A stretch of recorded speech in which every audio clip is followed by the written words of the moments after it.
Et bonjour à tous, c'est XDeb. Aujourd'hui, on se retrouve pour une nouvelle vidéo. Je vais vous faire mon retour complet sur cette alpha 0.10 de Waven. Il y a pas mal de choses à dire. Je vais vous faire une petite remise en contexte. Comme ça, vous aurez à peu près les clés de comment moi je vais raisonner. Mais voilà, en gros, j'ai principalement joué à un dard de Cannes full haut. J'ai fait même un tunnel vision dessus. Alors après, j'ai fait beaucoup de coop avec une personne du nom de Zifus. Dédicace pour toi, mon cher. Bon, voilà, et c'est qui a principalement joué aussi Eneripsa avec moi. Donc voilà, donc je pourrais quand même dire des choses un petit peu par rapport à là-dessus. Mais bon, voilà, en gros, j'ai joué que du Sacrieur. Donc forcément, je pourrais pas avoir un avis complet sur toutes les classes. Sinon, bah forcément, je fais une vidéo et non pas un écrit. Ceux qui me connaissent savent, enfin, auront probablement compris pourquoi je préfère faire une vidéo et non pas un écrit. C'est en fait mieux pour absolument tout le monde. Bon, allez, on va commencer sans plus tarder. On va d'abord entamer plusieurs petites choses rapides, comme les interfaces, les animations, tout ça. Je ferai un saut rapide sur le PVP, l'arène asynchrone. Je parlerai succinctement aussi des classes et ensuite on s'attaquera au gros du gros qui sera bah, évidemment tout le penchant en fait PVM du jeu. Et là, on va en avoir pour un petit moment. On va parler notamment loot, les items, les builds, les quêtes, les monstres, bref, un petit peu de tout. On va voir ça. Allez, c'est parti, on va commencer directement avec les interfaces. Bon, bah alors globalement, il n'y a pas grand chose à dire. Pour moi, elles sont vraiment nickel. L'interface pour changer de personnage, voilà, c'est simple. Si on veut créer un nouveau personnage, c'est très simple aussi. Voilà, c'est rapide. On aime ça. Euh, Bah après bon la carte du monde est toujours sympathique. Voilà, on se déplace facilement, on repère facilement aussi les îles, il y a pas de souci. Concernant l'interface d'édition de deck, ben, c'est très bien pour moi. Il y a pas de problème non plus. C'est clair, il y a les trois gros onglets, on sait où on va, on sait ce que c'est. Si je voulais juste être un petit peu tatillon, j'aurais à la limite fait en sorte que quand on est par exemple sur l'île PVP, quand on ouvre notre interface d'édition de deck, on soit directement en fait sur l'onglet PVP et idem pour l'arène asynchrone si on est sur notre île ou autre. Mais bon voilà, c'est du chipotage, mais bon voilà, au moins c'est dit et voilà, globalement les interfaces pour moi c'est très bien. Maintenant les animations. Alors les animations hors combat. Bah, et en même temps, on va pas, enfin en même temps animation et beauté du jeu, enfin graphisme, direction artistique, tout ça, bah, pour moi c'est parfait. Enfin, j'ai pas non plus des grandes attentes, on va pas non plus se dire oh là là, Waven c'est le nouvel Elden Ring, hein. Bon, forcément ça n'a rien à voir. Mais non, voilà, le jeu est très beau, les animations sont sympathiques, il n'y a pas de problème. En plus, enfin, ça rajoute de la vie sur les îles, avec l'ajout des PNJ, voilà, c'est cool, les effets d'ombre, tout ça. Bon, voilà, il n'y a pas de problème avec ça. Ça va plus être avec les animations en combat, il y en a certaines qui parfois vont être un petit peu longues. Bon, enfin, typiquement, j'ai testé vite fait le pivant avec les mires nébuleuses. C'est vrai que quand il y a quand la mire nébuleuse va proc un dommage de poussée, donc une collision, il est vrai que c'est un petit peu long parce que s'il y a une animation d'une mire qui tombe juste pour les dopous, donc c'est-à-dire qu'il y a d'abord la mire et ensuite une fausse mire hein, pour les dopous, je sais pas pourquoi. Bon, voilà, et je pense qu'il y a plusieurs trucs comme ça qui peuvent encore accélérer un petit peu le jeu pour fluidifier la chose. Mais bon voilà, globalement le jeu est quand même très beau, c'est réussi. Donc enfin globalement de toute manière avec Ankama niveau direction artistique et beauté des animations, tout ça, on n'est jamais déçu et bah là non plus je ne suis pas déçu. Donc voilà, très content. Bon. Allez, maintenant on va s'attaquer au PVP et aussi à l'asynchrone. Donc bon, ça va être rapide. Concernant le PVP, eh ben, j'en ai très peu fait. J'en ai très peu fait du PVP. Étant donné que bah, voilà, j'avais que le Dardokan et j'avais un peu en fait la flemme de monter d'autres personnages, même si c'est vrai j'aurais pu en monter plus rapidement. Mais bon, au final, il y avait tellement de choses à tester sur le PVM que j'ai préféré me focaliser dessus. Et bah de toute façon après enfin en fait je me suis rendu vite compte qu'il y avait des trucs qui n'allaient pas en fait dans le PVP. Ça m'a vite en fait saoulé et bon bah enfin plusieurs joueurs feront des retours beaucoup plus objectifs et beaucoup plus complets que moi sur le PVP. Je pense notamment aux joueurs, à tous les gros joueurs qui ont connu l'alpha 0.4, qui ont vu l'évolution du jeu et qui ont beaucoup d'attentes sur le PVP. Leur avis sera probablement le mien, donc j'aurai pas vraiment de soucis par rapport à ça. Qu'est-ce qu'on pourrait dire de plus Ouais, si, oui, voilà. Bon, vite fait, que sur le PVP, on a, en fait, ouais, c'est ça. C'est les Enerifsa qui posent problème, notamment avec les labos et les compagnons hauts qui apparemment sont plus forts. Mais bon, voilà, je pense, avec moi, c'est à prendre avec des pincettes. Donc, voilà, je laisse les autres faire un avis plus objectif dessus. Euh, L'arène asynchrone. Alors, ça va être très rapide l'arène asynchrone. Juste avant l'alpha, j'étais vraiment très chaud. Je me suis dit, ah, ça peut être marrant. On va avoir le mignon qui peut nous aider. Ça peut avoir des trucs sympas. On va aussi avoir les effets, les modificateurs de combat. Bon, quand j'ai vu la tête des modificateurs de combat, je me suis dit, enfin, pour moi, c'était même pas la peine de continuer. Euh, Entre donner des sorts à une famille de monstres où globalement voilà, les sorts sont pas non plus multiples, il y en a pas des masses, je sais pas combien de sorts différents il y a en tout dans une famille. Bon, il y en a quand même vachement moins que sur une classe. Les sorts sont globalement aussi, les monstres sont globalement plus ou moins simplifiés. Enfin, bon. Quand je vois l'IA, elle réagit pas non plus débilement par rapport à ses sorts.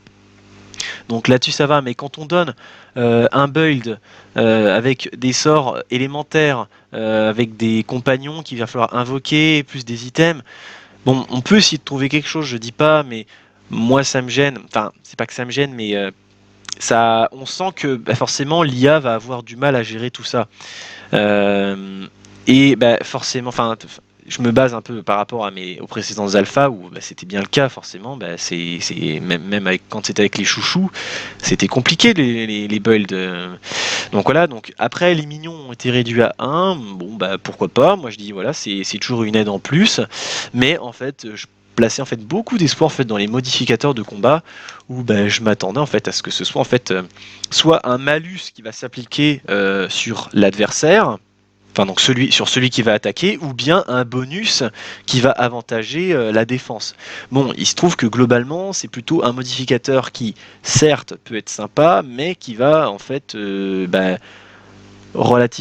en fait va être plutôt être neutre dans, euh, enfin, entre les deux entités.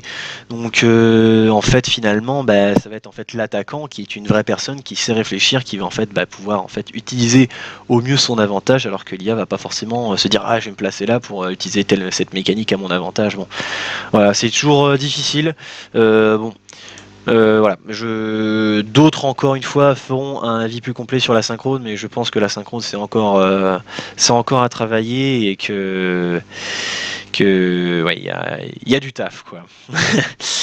Bon, on va changer de sujet, on va passer maintenant sur les classes. Bon, alors, les classes, ça va être là aussi ça va être rapide, jusqu'à ce qu'on arrive au PM. De toute manière, c'est globalement rapide. Bah, je les ai quasiment pas vus, hein. Comme je l'ai dit, j'ai fait un tunnel vision sur le Dardokan pour plusieurs raisons. Mais bon, voilà, j'ai pris un personnage en début d'alpha et je les focus. Bon, si je me rappelle bien, globalement par rapport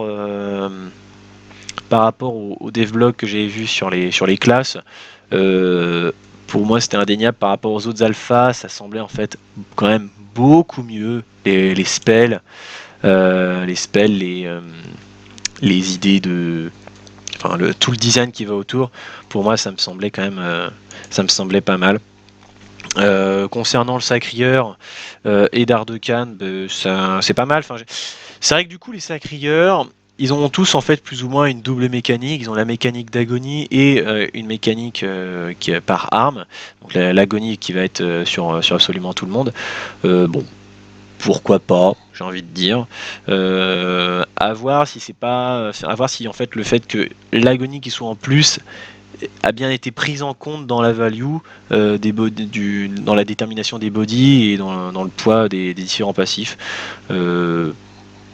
Ça n'avait pas l'air non plus ça n'avait pas non plus l'air abusé, mais bon, faut voir ce que ça vaut.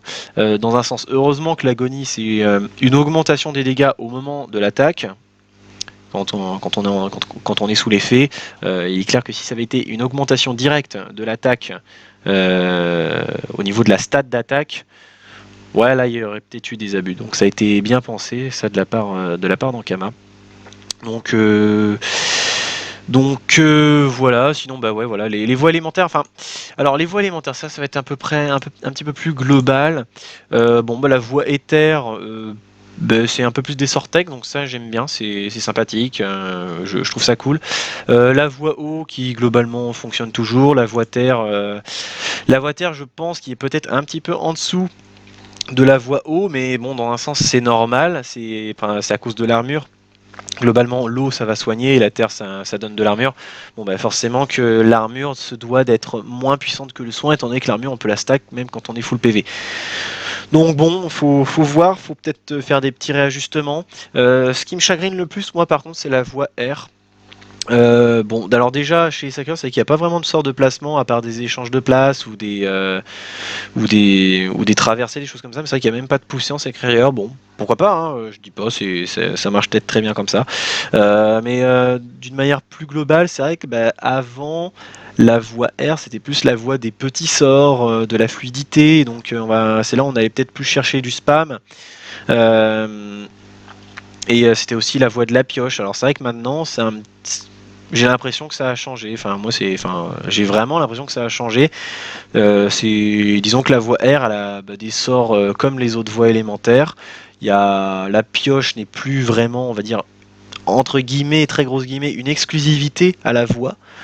Donc bon, après pourquoi pas, mais c'est vrai que bah, là, ça enlève peut-être un petit quelque chose, mais bon, pour compenser, c'est vrai que la voie R semble être plus axée sur des dégâts mono-cibles, alors que la voie feu, qui était, on va dire, grosso modo, la voie des dégâts en général, ou de tout ce qui va entourer les dégâts, comme par exemple un effet de vol de vie, et ben maintenant la voie feu se cantonne plus aux dégâts de zone.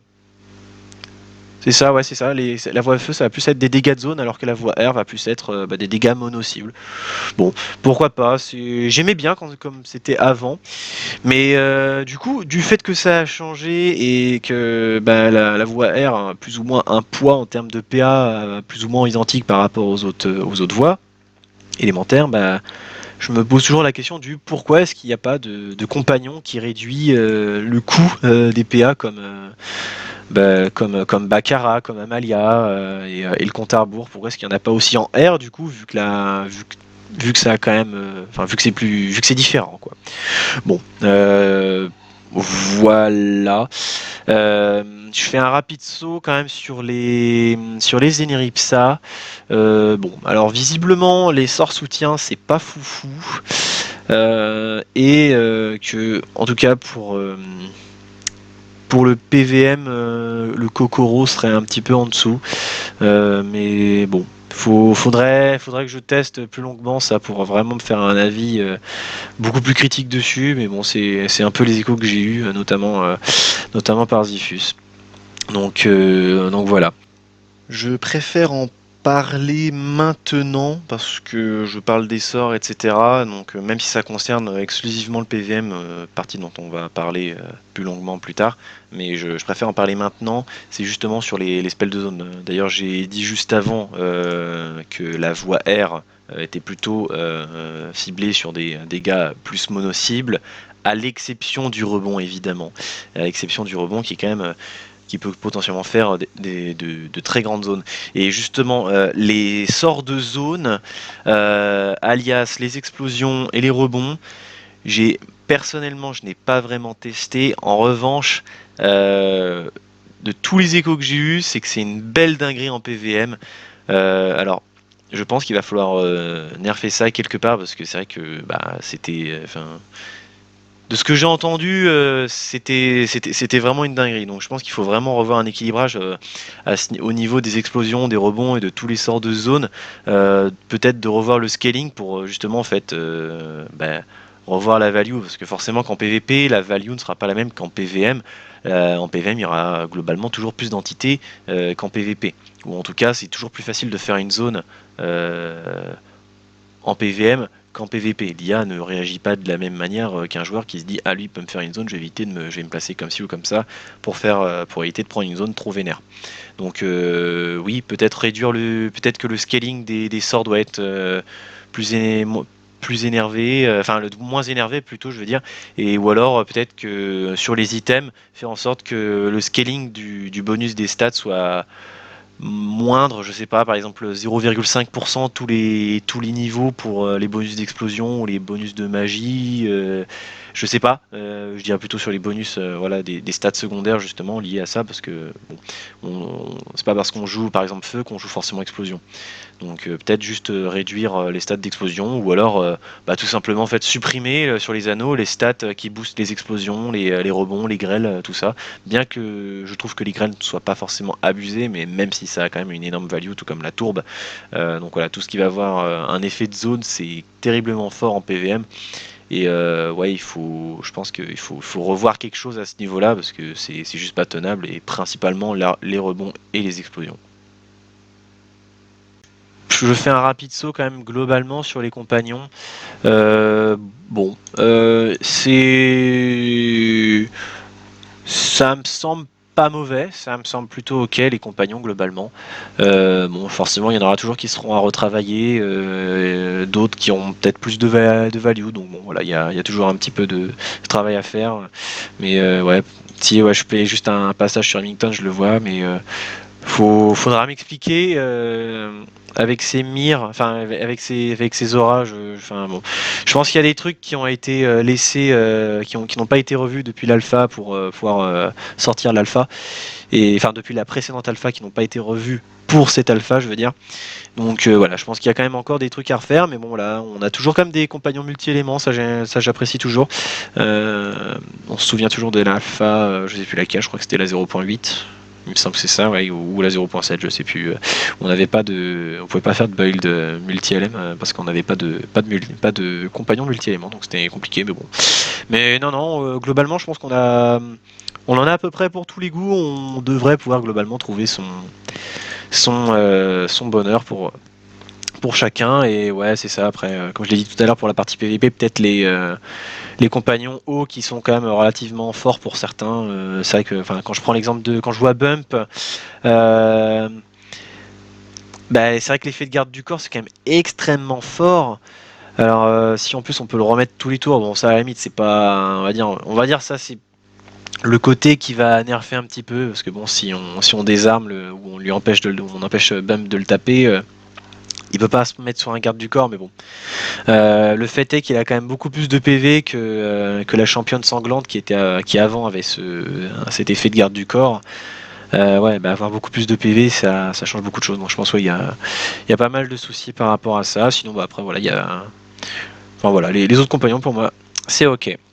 Un rapide mot sur le tutoriel quand même.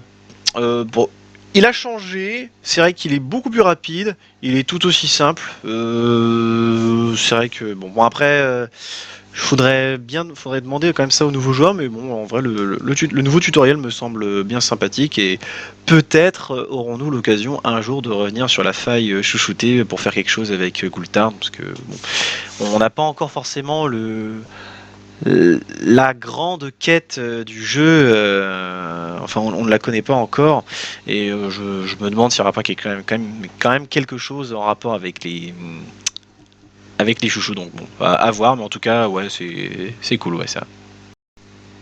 Bien, donc on a vu à peu près tout ce qui était un peu plus rapide. Maintenant, on va pouvoir s'attaquer à la grosse partie, le penchant PVM.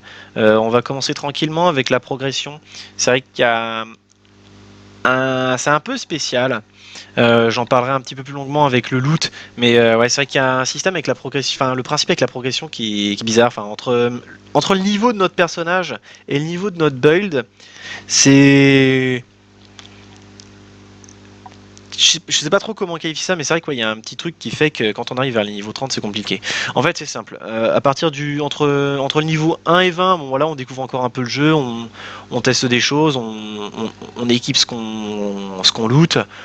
C'est très bien, on découvre le jeu, moi j'aime bien. Évidemment, je parle du fait que, enfin, je parle d'une progression sur un tout premier personnage sur un compte, évidemment. Ensuite, à partir du niveau 20 à 30, bah, on commence déjà à avoir la majorité de nos sorts et terres. On se dit, enfin, on commence aussi à avoir plusieurs items. On essaye de build quelque chose. On essaye en fait de se tracer une voie. Et bah, on se rend compte au final qu'on est niveau 20 et bah, notre build, bah, il est encore niveau 1. Donc pourquoi pas, et on continue comme ça jusqu'au niveau 30, on débloque enfin nos sorts éthers, donc bon, à la limite ça peut encore se faire, mais c'est vrai que on commence à se poser des questions sur le fait, bah ouais, je suis niveau 30, j'ai un build, il est pas au niveau, enfin il est pas à mon niveau, il est encore bah, en fait niveau 1, donc est-ce que je suis bon ou pas. C'est je- c'est vrai que c'est un peu frustrant en vrai. Et là, ouais, à partir du niveau 30, c'est un peu l'enfer. On commence, enfin, du niveau ouais, 30 jusqu'à 40-50, c'est un peu la galère. Et une fois qu'on a dépassé ce cap-là, une fois qu'on arrive au niveau 50 plus, bah, c'est vrai que là, la courbe d'XP, elle se rallonge vraiment grandement. Enfin, en fait, vraiment, déjà à partir du niveau, on sent quand même qu'il y a un petit cap au niveau de l'XP. Et ouais, à partir vraiment du niveau 50, les niveaux sont quand même relativement longs.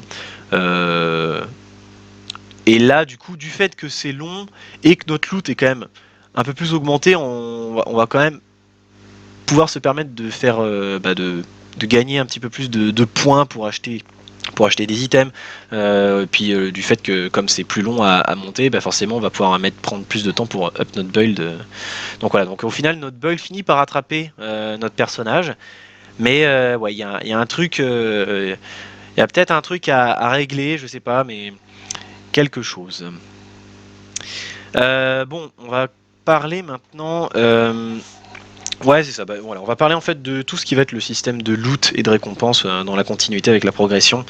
Bon, c'est vrai que là, on a un truc qui a été nouveau dans cette alpha, c'est bah, les FTR, les First Time Reward.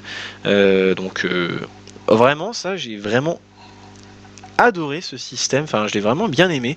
Ça nous incite plutôt à aller clean du contenu, à aller faire du contenu. On se dit ah tiens j'ai pas fait, ah putain il y a un coffre, ah là j'ai des runes à aller choper. Ça c'est cool, ça force, ça nous incite à aller faire les différents contenus et donc du coup indirectement ça nous induit à du renouveau dans la façon de jouer, tout ça.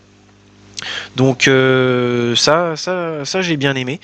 Euh, un mot sur les PQ, donc les points de quête. Donc voilà les PQ. Bah, du coup, étant donné que les First Time Reward ont chopé pas mal de récompenses qui étaient avant dans les PQ, bah, c'est vrai que maintenant les PQ, à part de la satisfaction de dire ah j'ai eu tel succès, qui au final n'apporte bah, en fait rien. Et enfin bon voilà, la seule contrainte pour l'instant, enfin la seule chose qui donne de l'intérêt, c'est l'accès au donjon, mais bon, il suffit de faire, allez, grand maximum 5 combats en Q1 et c'est bon, on peut passer au donjon. Et sinon, ça va être pour débloquer l'accès aux différentes nations. Donc j'imagine et j'espère qu'il y aura quelque chose pour donner un peu plus d'intérêt au PQ, pour nous inciter à en faire quelque chose. Bon, je me fais pas trop de soucis, je pense que là-dessus, il y a quelque chose qui est prévu. Euh, alors, il y a le système de coffre. Donc là, c'est dommage, j'en ai pas d'ouvert. Enfin, j'en ai pas de disponible à ouvrir, mais là aussi, l'interface est sympathique. C'est vrai que, enfin, j'aurais dû en parler avant, mais ouais, peut-être des fois accélérer peut-être l'ouverture des coffres quand on en a plusieurs. C'est vrai que parfois ça peut être un petit peu long, mais bon, c'est pas méchant. Mais sinon, soit le système du coffre est sympa. C'est comme si on avait un loot, mais en même temps. parmi plusieurs propositions, on peut choisir notre loot. Donc là-dessus, c'est vrai que ça a été bien pensé, ça j'ai bien aimé aussi. On peut se focaliser sur quelque chose et au moins on n'est pas non plus dépendant à 100% de la RNG. Mais bon, à voir s'il faudrait pas faire dépendre les coffres du loot tournant pour vraiment nous offrir plus de clés sur ce qu'on vise. Je sais pas. Après, faut voir si la progression du stuff ne va pas être trop fulgurante par rapport au niveau. Voilà, faut voir. Le loot tournant, bien sûr. Parlons-en. Qui a été une excellente idée. Qui en plus des quêtes quotidiennes dont je parlerai après, mais nous incite en fait à aller chercher, à faire du clean d'autres, enfin à aller faire on embrasse le chat. Donc je disais, ça nous incite à forcément aller faire d'autres îles, à nous diversifier sur les différentes îles et voilà, donc c'est cool. À chaque fois, chaque jour on va pouvoir explorer une nouvelle île parce qu'il y a tel ou tel item qui sont sur telle île et le jour d'après ils sont plus sur le même et on continue les farms. Ouais, non, ça a été bien vu, ça j'ai bien aimé. Après, oui, les proportions, donc 4 communs, 3 rares, 2 cosmiques et un infinite. Bon, pourquoi pas, voilà, c'est un choix qui a été fait. J'ai pas de problème avec ça. Concernant le loot en général, j'en ai déjà plus ou moins parlé, mais bon, forcément, c'est vrai que ouais, le loot est au niveau de la quantité, je veux dire, c'est assez hésitant. On tape tout le temps des fois 1, un fois 2. On sait pas trop où on va. C'est vrai que là, maintenant, je suis niveau 65, donc c'est vrai que je commence quand même à avoir des choses un peu plus attrayantes. Moi, oui, je pense que j'ai dépassé. Je pense que maintenant, je suis à même plus que ça, mais c'est grand minimum x5 et j'ai déjà vu du x10, 12 quand on ouvre des coffres de niveau diamant. Mais bon, c'est vrai que ouais, le loot, c'est au niveau de la quantité à bas niveau, ouais, c'est un peu chiant, mais après, bon. Ça devient plus sympa quand on passe les plus hauts niveaux, donc moi j'ai bien aimé. Un mot sur les kamas. Les kamas, comment dire les kamas, déjà ça a été en fait une des principales raisons pour laquelle j'ai fait un tunnel vision sur mon Dardecan que je n'ai pas fait, que j'ai fait seulement un seul build, j'ai fait seulement un build de haut que j'ai réussi à faire évoluer, mais j'ai pas pu faire en fait d'autres builds avec d'autres compagnons et d'autres items et d'autres sorts. Alors je sais, apparemment pour beaucoup il y en a qui savent pas quoi faire de leur kama. Moi je les incite à me donner leur kama s'ils peuvent parce que moi je n'arrive pas, mes kamas n'arrivent pas, ils ne suivent pas la montée de niveau des choses que je veux faire. Enfin je n'ai jamais assez de kama quoi. Et en vrai ça c'est dommage parce que même si on a le loot tournant, les quêtes quotidiennes qui vont nous inciter à faire, à changer d'île, donc pour avoir un gameplay différent, c'est bien aussi de pouvoir changer d'arme en fait, ou de build tout simplement. Enfin, si on reste sur la même arme, au moins pouvoir changer de build.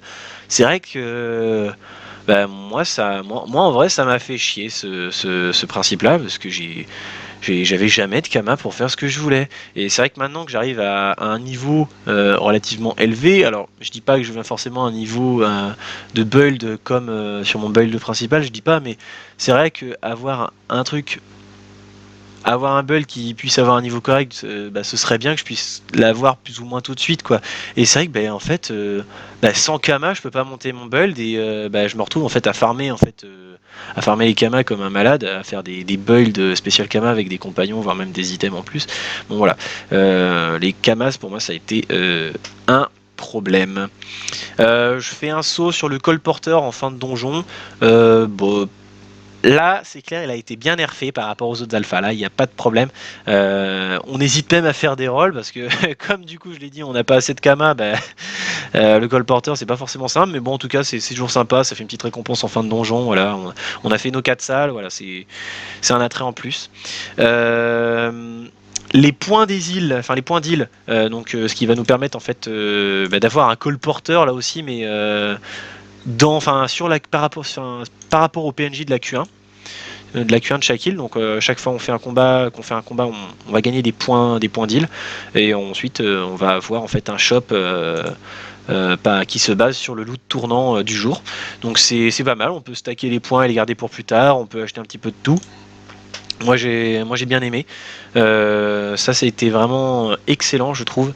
Très bien trouvé pour justement en fait compenser le fait que sur le vrai loot on a du mal. Parce que c'est vrai que même quand on se focalise sur un item avec le loot tournant, on n'est pas non plus on n'est pas non plus sûr qu'on va avoir l'item quoi, et ni non plus en quantité suffisante. Donc ouais, les points d'île ça permet de compenser ça, donc ça a été pas mal. Mais du coup, c'est vrai que comme le loot tournant s'applique aussi aux nations, c'est vrai que les nations, moi, enfin, en fait, à chaque fois qu'il y avait des items qu'il y avait sur une nation, en fait, moi, ça me faisait chier. Du coup, j'ai essayé de farmer plutôt autre chose qui était sur les îles pour avoir des points pour farmer en plus, quoi. Donc, est-ce que il faudrait mettre un système de points de nation, je sais pas, enfin, quelque chose pour qu'on puisse avoir un shop ou alors une autre mécanique qui va nous inciter plutôt à aller sur les nations. Bon, j'imagine qu'il y a quelque chose, mais c'est vrai que ouais, là, en l'état, c'était chiant d'avoir en fait les items qu'on cherche sur Bonta parce que on pouvait pas avoir de points pour acheter les items pour les farm un petit peu plus un, euh, un item. Bien sûr, je vais quand même parler aussi des items Cosmic et Infinite. Bon, alors, c'est compliqué, hein. Alors heureusement déjà pour les, enfin en fait c'est par rapport au nombre d'exemplaires. Globalement sur les nombres enfin sur les communs ça va, ça se monte quand même assez rapidement. Là par exemple on peut voir mon Anostradamus, j'ai maintenant 56 exemplaires d'avance. Bon voilà. Et même avec les points deal dans les shops au Q1, bon on peut facilement monter le niveau d'un item, donc voilà, c'est pas trop un problème ça. Les rares c'est un peu plus complexe, mais bon étant donné qu'ils sont plus puissants, moi ça me dérange pas. Voilà, c'est vrai qu'après à partir des Cosmic, là ça devient un peu plus galère. Après j'entends que c'est justifié, hein, y a pas. Mais ouais, c'est vrai que c'est peut-être juste augmenter ou alors baisser le taux de loot, enfin le taux de drop dans les combats pour que ce soit un petit peu plus accessible. Mais bon, en même temps, je me dis que le jeu, il faut quand même qu'il dure longtemps. Voilà, ça fait partie aussi de sa durée de vie hein, en soi. Bon, je sais pas trop. Je pense aussi que c'est difficile d'avoir un avis réellement objectif quand enfin, sur là-dessus avec seulement à peine 3 semaines d'alpha. Bon, voilà. Les Infinites, là du coup, le loot est vraiment très bas, mais en même temps, on a besoin seulement d'un seul exemplaire par niveau, et ce quel que soit le niveau. Là où sur les autres raretés, quand on va faire chaque tranche de 10 niveaux, on va avoir en fait un exemplaire supplémentaire nécessaire pour faire une montée de niveau. Bon. Au final, il faut en fait juste 100 fois un exemplaire pour monter du niveau 0 à 100 un, un item infinite. Bon, pourquoi pas, mais bon, c'est vrai que là, du coup, les items infinites sont vraiment longs, hein. Même avec un seul exemplaire, ouais, par exemple, là, le brassard lequin, je l'ai quand même chopé très tôt dans l'alpha.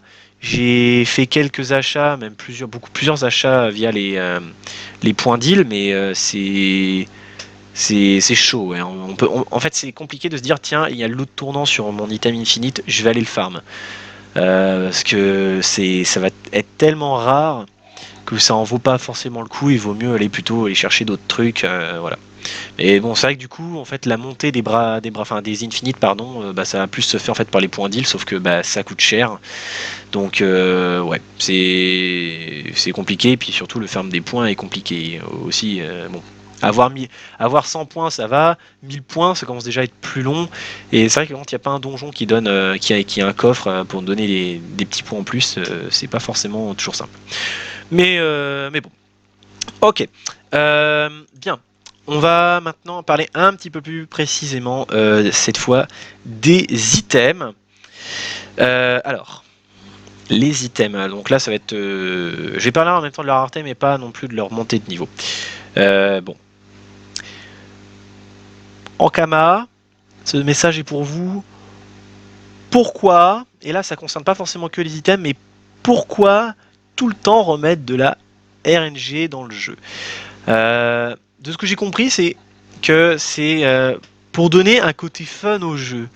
Mais moi, quand je vois Waven, euh, quand je vois de la RNG, vraiment, ça me fait chier, quoi. C'est peut-être un peu dur, mais La RNG, en fait, j'ai tout le temps envie de la fuir, quoi. C'est terrible, en vrai. Je sais pas comment dire ça, mais bon, prenons un exemple. Ouais, voilà, enfin, ouais, bon, les fameux anneaux, les fameux anneaux RNG qui ont permis des abus complètement indécents. Voilà, l'anneau KLM par exemple.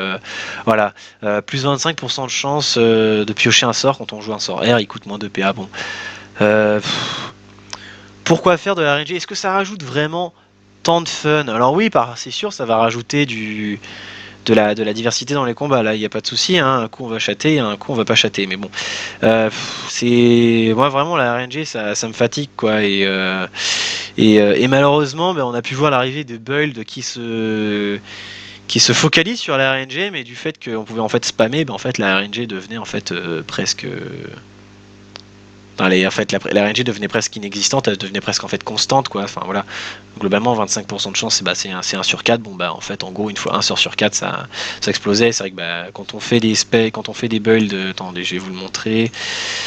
Mince, c'est pas ça. Le fameux build OR complètement broken qui fait qu'on joue sur l'affinité avalanche pour gagner pour piocher. Bon, alors attendez, on y arrive. Voilà, ce fameux build là. Bon après j'imagine il y a des variantes tout ça, mais bon voilà, on joue l'avalanche, on joue des anneaux RNG, comme ça on proc bien, mais bon. Euh, Moi quand je joue à Waven, en fait j'ai juste envie de pouvoir contrôler mes actions du mieux que je puisse. Et c'est vrai que bah, rajouter des trucs comme ça, alors oui, certes, on va pouvoir être opportuniste, mais bon, ça casse en fait notre tactique. Enfin, bon, je sais pas, vraiment, la RNG, plus ça va, plus j'ai du mal. Heureusement, ça a été quand même. C'est presque en fait inexistant en PvP, donc heureusement. Mais c'est vrai qu'il y en a encore beaucoup en PVM, et en fait, plus ça va, plus je me dis, mais est-ce que ça a vraiment un intérêt en PVM, quoi? On peut très bien faire un jeu qui a pas forcément de mécanique comme ça, enfin d'items en tout cas, ou qui vont se reposer sur de la RNG comme ça. C'est toujours, enfin je sais pas, c'est moi ça me tue. Et je trouve qu'après le pire, ça reste quand même les fameux anneaux Infinite, où là, bah, forcément, en fait, on prend des items, bah, en fait, juste pour leur stats, et bah, ils ont un passif éclaté, quoi. Bon. Alors certes, les dégâts, enfin bon là je prends le ratisseur, mais bon là, 15% de chance de générer un rocher qui inflige 23 dégâts magiques à un adversaire aléatoire. Donc ça veut dire, on sait pas quand est-ce que le rocher va tomber et on sait pas sur quel ennemi ça va tomber. Ah, c'est dur, hein. Alors après, peut-être que les dégâts sont intéressants. Bon, niveau 4, moi je vois que ça fait 23 dégâts, bon pourquoi pas. Mais quoi, enfin pourquoi ça sert à rien. En plus, ça va plus desservir qu'autre chose. Je pense notamment par exemple à la famille des Bwork, mais waouh quoi, les dégâts, on a juste envie de pouvoir les contrôler comme on veut, parce que s'il y a un rocher qui déboule, qui enrage par exemple, je sais pas, à tout hasard, le boss Bwork qui fracasse, ben on va pas spécialement être content de notre anneau quoi. Donc c'est la RNG, on a envie de la contrôler, et en plus si c'est de la RNG qui fait des dégâts supplémentaires, c'est vraiment difficile. Et c'est pareil, les anneaux au coup de grâce, moi j'ai du mal. Certes là c'est déjà plus contrôlable, mais j'aimerais bien en fait que ce soit pas présent des trucs comme ça. C'est on sait déjà plus contrôlable, mais des fois, on n'a juste pas le choix, il faut faire notre kill. Et je reprends encore une fois l'exemple des Borg parce que je pense que c'est les plus flagrants. Mais parfois, on va être obligé de faire un kill avec un sort parce que sinon, le monstre à côté il va nous déboîter la tronche. Sauf que là, si on se dit ah bah mince, si je le tue pas, je suis mort parce que il va me défoncer. Si je le tue, je vais faire un coup de grâce et du coup, les autres mobs ils vont rentrer en rage, ils vont m'éclater la tronche. Bon, voilà. C'est les dégâts comme ça, j'ai envie de pouvoir les contrôler. Là où par exemple, enfin à la limite dans les affinités, ça me dérange un peu moins parce que là, bon, c'est vrai que ça me dérange moins dans les affinités, mais c'est vrai que ouais, sur des effets de coup de grâce comme ça, c'est plus difficile quoi. Et ouais, justement parlons-en des affinités pour revenir forcément à ces fameux abus qu'il y a eu. Je pense notamment au geyser et à l'avalanche. C'est les principaux. Après les autres peut-être qu'il y en a, mais bon, ils sont peut-être plus difficiles. Mais bon, bah si la RNG est vraiment gardée avec les anneaux KLM, les anneaux Stromo, des trucs comme ça, il va falloir réduire. Enfin, Je sais pas, mais enfin pour moi ça n'a rien à faire là. Je pense qu'il faut nerfer ces anneaux là. Enfin les anneaux RNG, faut vraiment les enlever. Et les affinités pour éviter les abus. Alors même si de base je suis vraiment pas fan du système des affinités. Vraiment toutes les conditions, donc déjà ça inflige des dégâts. Bien que je crois que ça a été quand même simplifié les affinités. Je crois que ça a été fluidifié de ce que j'ai vu. Donc c'est plus simple à mettre. Mais c'est vrai que le 3 adversaires touchés, c'est vrai que du coup, en fait, on met un item et une fois qu'il reste plus que 2 mobs, l'affinité. Enfin, en fait, on peut plus proc notre second effet d'affinité. Bon, c'est. Bon, voilà, moi, j'aime pas les affinités, donc là, c'est juste personnel, mais bon.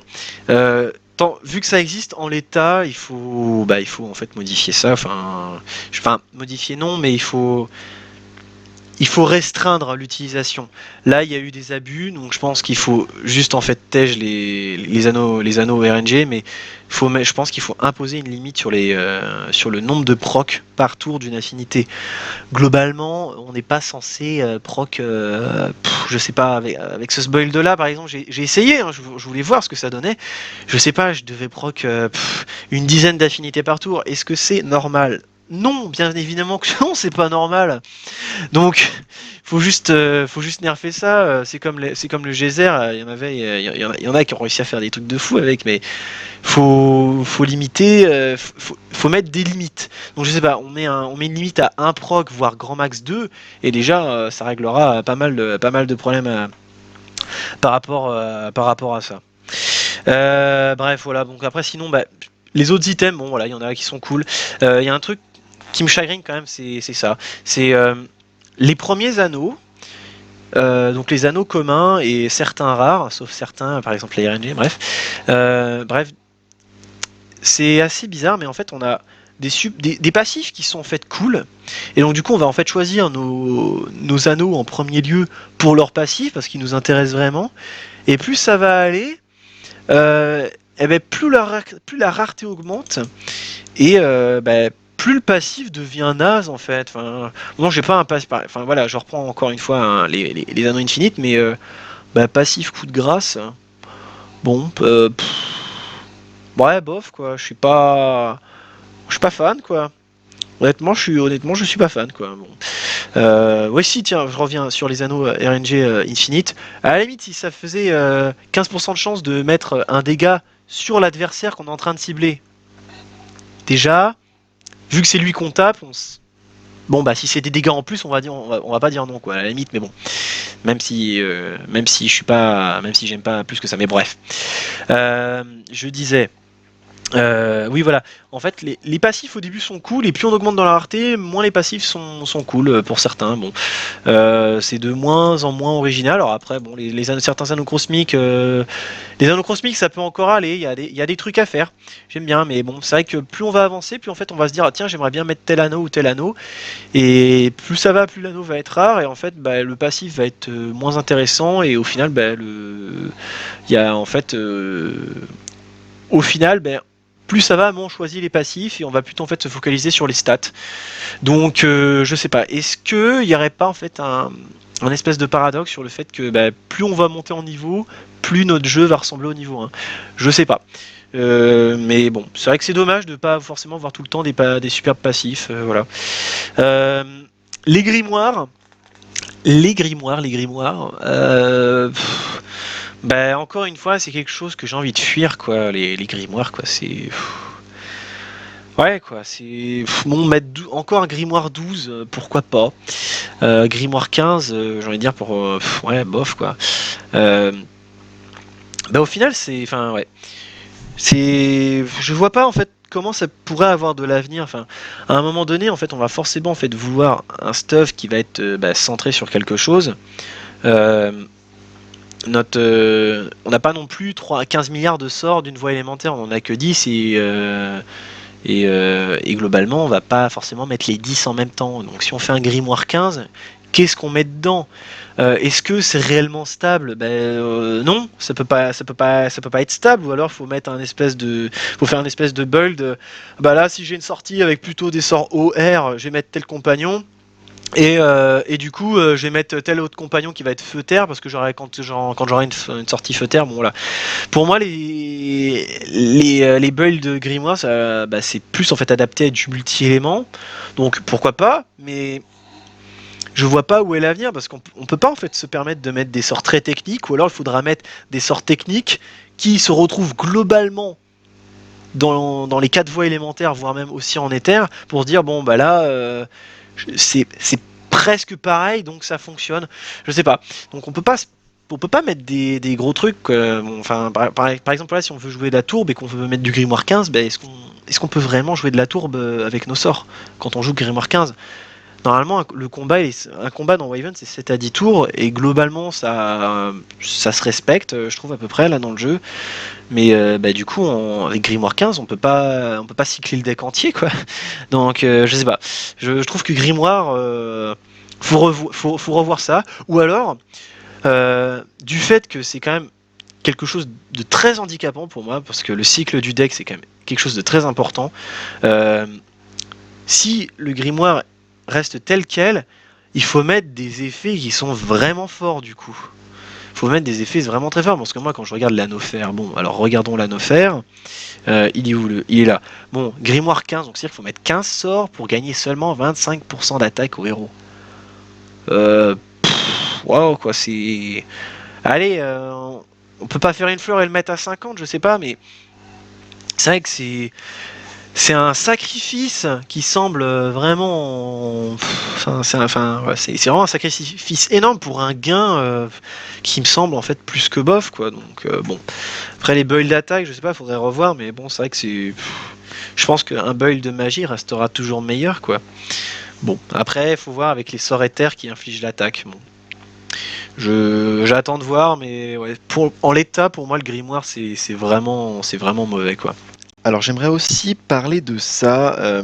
J'étais dans les premiers à avoir émis l'idée, je pense. Il y en a eu d'autres qui l'ont eu plus ou moins en même temps que moi. Mais en fait, j'aimerais parler en fait vraiment en fait du système de rareté. Euh, pour le moment, je n'arrive toujours pas à comprendre pourquoi est-ce qu'on a un système de rareté. Je trouve que le système actuel en fait nous restreint énormément en fait dans les stuffs.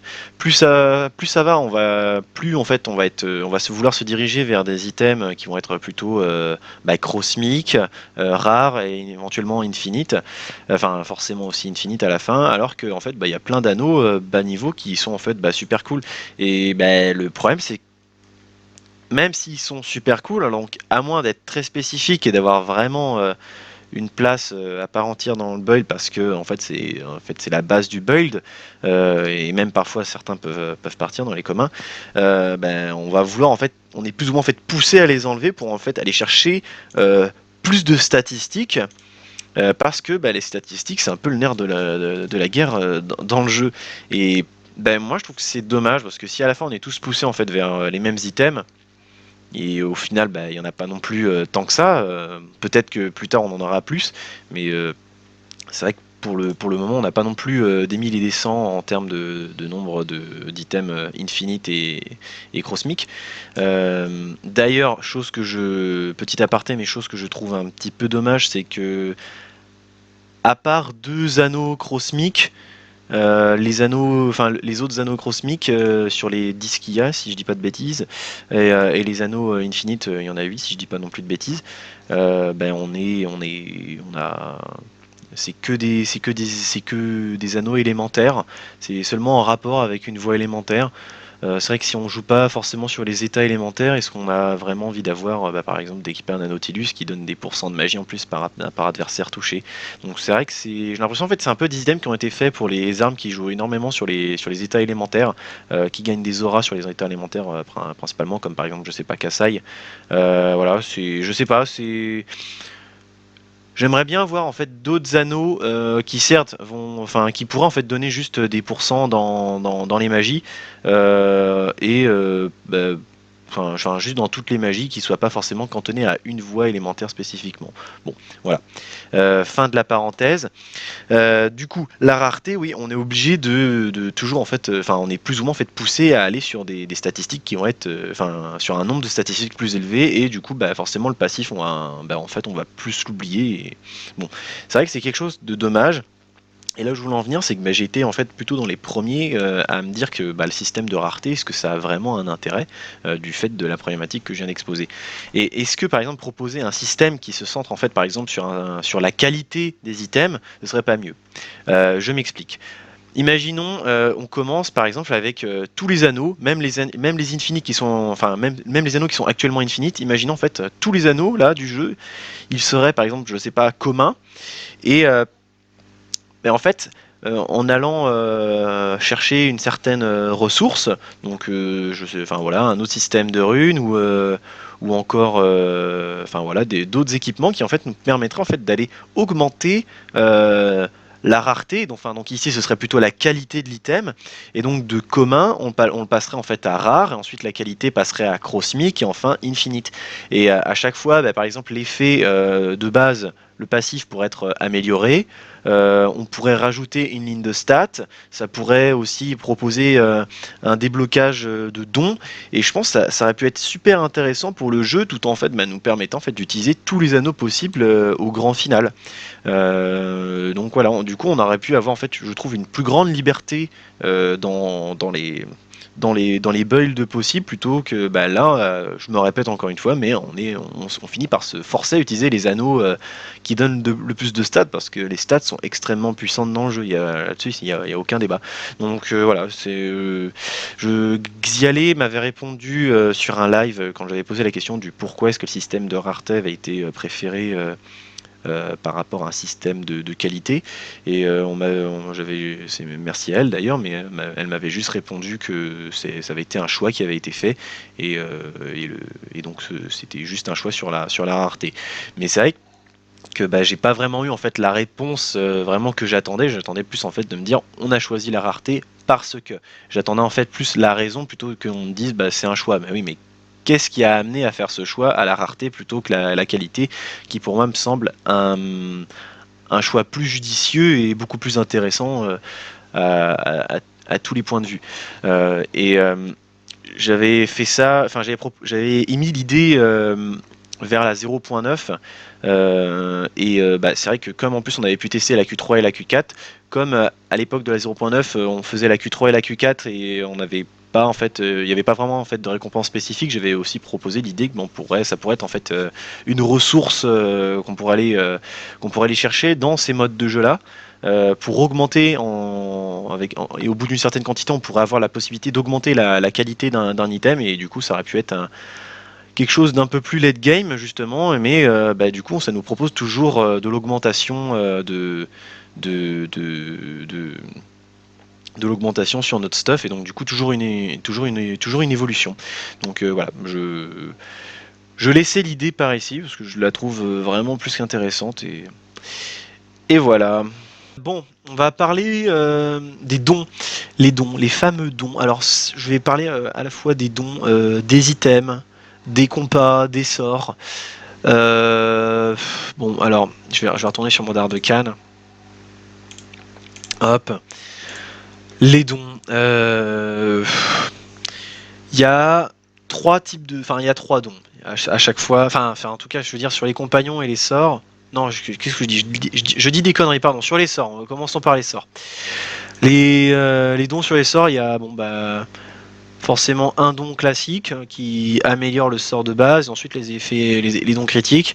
Sur les compagnons, on a plusieurs types de dons, donc c'est globalement, je pense que à la limite, c'est ouais, non, ils sont globalement, les dons sont plutôt bien réussis sur les items et les compas. Il y a des trucs sympas. Par exemple, là, je reprends l'exemple du Stradamus, mais j'ai bien aimé le fait d'augmenter en fait la base. Euh, Disons que ça va. Moi, ce qui me gêne en fait très clairement en fait dans les dons, en fait c'est sur les sorts quoi. Euh, Comment dire? Bon, là alors après je comprends, je peux comprendre que on peut Ankama, enfin Ankama ne peut pas en fait juste proposer des effets originaux sur chaque sort, sur chaque classe, sur chaque voie élémentaire. C'est pas possible. Donc je peux comprendre qu'il y ait il y a beaucoup de 30% de dégâts supplémentaires, mais c'est vrai que c'est un petit peu dommage. Enfin, ça rajoute pas grand chose au final. Bon voilà, on a super, on a acheté un don, on a gagné 30%, bon voilà, c'est pas fou. Et bien sûr, après, on a les dons critiques. Donc, on a un don qui fait un effet supplémentaire en coup critique et on a un autre qui augmente les chances de coup critique. Bon, bah, c'est comme sur les items, les items RNG. Heureusement que les coups critiques ne sont pas présents en PVP, mais putain, mais qu'est-ce que ça fout dans le jeu, quoi. C'est. Ah, vraiment. J'ai tout mis, vraiment j'ai augmenté au maximum les dons que je pouvais, sauf sur deux pour des raisons, enfin sur mon build, bref. Vraiment les coups critiques j'en peux plus quoi, ça casse le jeu, mais ça casse le jeu, moi j'en peux plus de ces trucs là. De base, les coups critiques augmentent de 1,5%, non augmentent de 150, augmentent de 50% les dégâts des sorts. Déjà là, rien que ça, c'est fort, mais c'est super fort. Et quand derrière on a des dons, là par exemple, je prends mon sort punition, son don de coup critique, c'est augmente de 50% les dégâts de coup critique.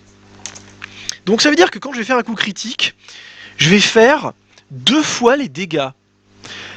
Mon sort fait actuellement 244 dégâts, arrondissons-le à 250. Je vais faire un coup critique, je vais faire 250 dégâts. 500, enfin non pardon, oula. Quand je vais faire un coup critique, je vais faire 500 dégâts. Ça veut dire que je vais enlever en fait la moitié de la vie d'un monstre en diamant. Est-ce que c'est normal ça? Non, c'est juste pas normal d'avoir les coups critiques. Je comprends pas, genre surtout qu'en plus, normalement à la base, quand on est bas niveau, on va dire globalement c'est équilibré. Les monstres ont que 5% de chance de coup critique, et nous on a 5% de chance de coup critique. Ok, ça, à la limite pourquoi pas, mais c'est vraiment fait le grand maximum, et encore même là ça fait juste chier quoi. Encore une fois, Waven, c'est quand même quelque chose, on a envie d'avoir la maîtrise sur notre personnage, on veut pouvoir en fait réaliser les actions qu'on a envie de faire au début de nos tours, on a envie de penser notre tour de A à Z et ensuite de l'exécuter, et c'est pas en fait pour se faire troll par un coup critique qui va en fait tout changer. D'une manière générale, oui, à 97%, les coups critiques seront avantageux pour un joueur, mais dans les 3% restants, parfois, ça va juste faire chier. Il y a typiquement les challenges. On va vouloir faire un kill. Ah bah j'ai fait un coup critique, j'ai raté le challenge parce que je voulais le kill avec tel personnage, parce que sans le coup critique, mon compagnon tuait pas, du coup mon spell, voilà. Donc, juste, pourquoi est-ce que les coups critiques sont là? Ça ne fait que déséquilibrer. En plus, derrière, on a des stuffs qui augmentent nos chances de coups critiques, et à la fin, on atteint des dégâts qui sont complètement ahurissants. Euh, Est-ce que ça a réellement un intérêt de mettre des coups critiques? Moi, quand j'ai vu avant dans le jeu, il n'y avait pas de coups critiques, et je me disais, ah bah c'est cool, y a pas de coups critiques, c'est bien, voilà, au moins c'est carré, on sait où on va, on sait ce qu'on va faire. Là maintenant, on sait pas ce qu'on va faire. On sait pas comment ça va se dérouler. Donc certes, ça va être quasiment à notre avantage, mais on sait pas, on n'a pas de vision, et ben, en plus de pas avoir de vision, on casse le jeu quoi. Quand on a 20% de chance, voire même parfois 25% de chance sur un sort, mais ouah, quoi, 150% de dégâts, voire 200, mais c'est juste pas possible d'avoir des sorts qui tapent aussi fort quoi. Donc les dons sur les items, moi je dis pourquoi pas.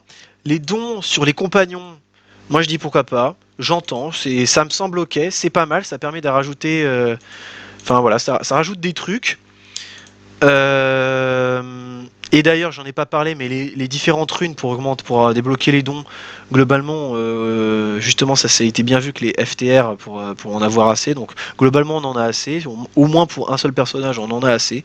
Faudra voir ensuite, par la suite, quand on voudra faire plusieurs personnages de très haut niveau. Bref, là-dessus, sur les différentes runes, ça me semble ok.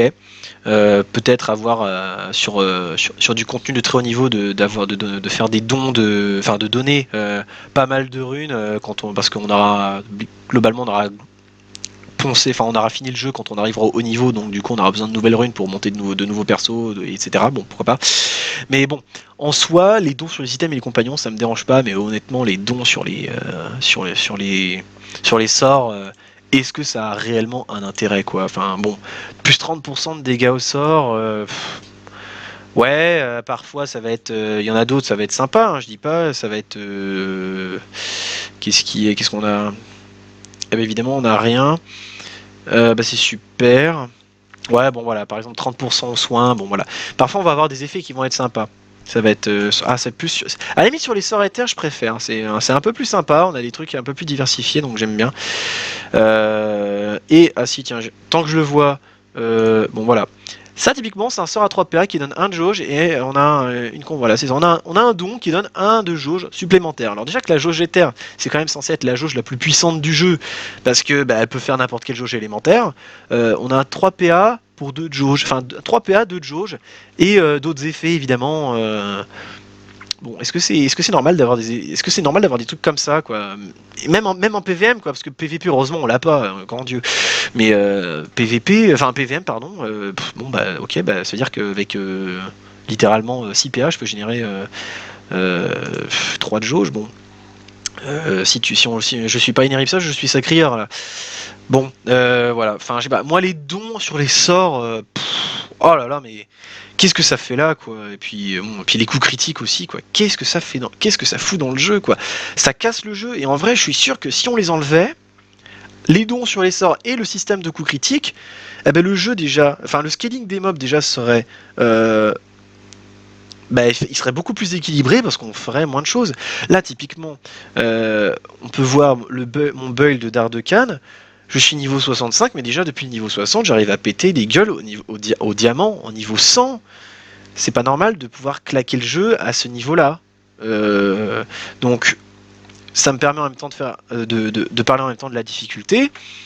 Mais la difficulté dans le jeu, elle est presque inexistante, quoi. À la limite, si, quand on est niveau 30, on n'a pas de stuff, à la limite, là, on galère un peu plus, quoi. À la limite, là, oui, c'est un peu plus sympa, mais une fois qu'on arrive à un peu plus faire, une fois que notre stuff rattrape notre niveau, bah, on implose le jeu, et là, le jeu est trop facile, quoi.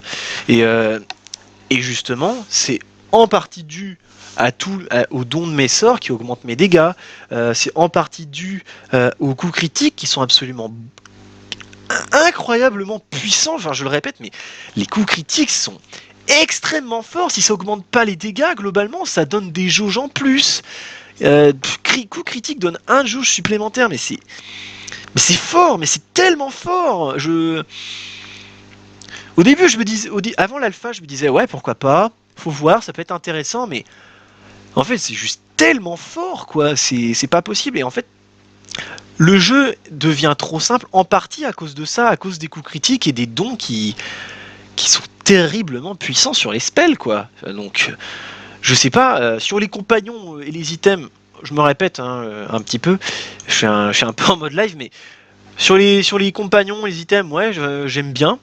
Mais tout ce qui va être coup critique, tout ça, je pense très honnêtement que si le jeu est amené, enfin si on veut que le jeu soit quand même globalement équilibré et qu'en PVM on puisse quand même en chier un petit peu plus, si on est niveau 65 on puisse pas non plus casser du niveau 100, moi je sais pas, niveau 65 grand maximum j'aimerais pouvoir casser du niveau très très très grand max, niveau 80, et encore là je suis vraiment obligé de tryhard et d'avoir vraiment un build ultra spécifique sur la famille de monstres que je suis en train de taper quoi.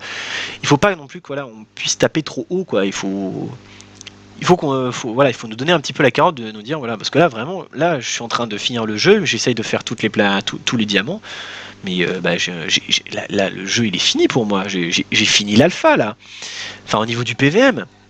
Donc faut vraiment modifier ça et c'est vrai que si les dons et les crits restent comme ça, il va falloir forcément en fait inévitablement augmenter le scaling des mobs ou faire ou le scaling des sorts, mais du coup en fait on va avoir en fait à la fin ça va être un combat en fait d'abus. D'un côté il y a les mobs qui vont être surboostés aux hormones parce qu'il faut en fait contrecarrer les coups critiques qui sont complètement abusés ou les dons qui sont complètement craqués, et du coup en fait ça va être à qui en fait ça va être au joueur à quel moment il va avoir de la chance pour en fait surpasser l'abus des mobs. Parce que là, c'est ça ce qui nous attend, c'est que si on nous donne trop d'abus comme ça, forcément qu'il faut augmenter le scaling des mobs pour qu'ils soient extrêmement forts et à la limite en fait du débile pour qu'en fait ça puisse être en fait équilibré. Mais si en fait on chatte pas sur les coups critiques ou certaines choses, en fait on va juste se faire rouler dessus. Donc bon, je sais pas. Pour moi, je pense que Les coups critiques, c'était une bonne idée de les essayer, mais je pense qu'il faut vraiment en fait se dire il faut les enlever. Ça n'apporte que du mauvais et le jeu ne s'en portera pas que mieux si on les enlève en fait, je pense. Bref, voilà, concernant les items, les dons, etc. Et ouais, je continue quand même sur la difficulté. Bah oui, bah forcément que c'est trop simple, hein, les dons, tout ça. Et en contrepartie, bah, on a la coop. La coop que j'ai quand même que j'ai beaucoup faite, hein. J'ai beaucoup testé la coop avec Zifus. On était en Dardecan et en Kokoro globalement.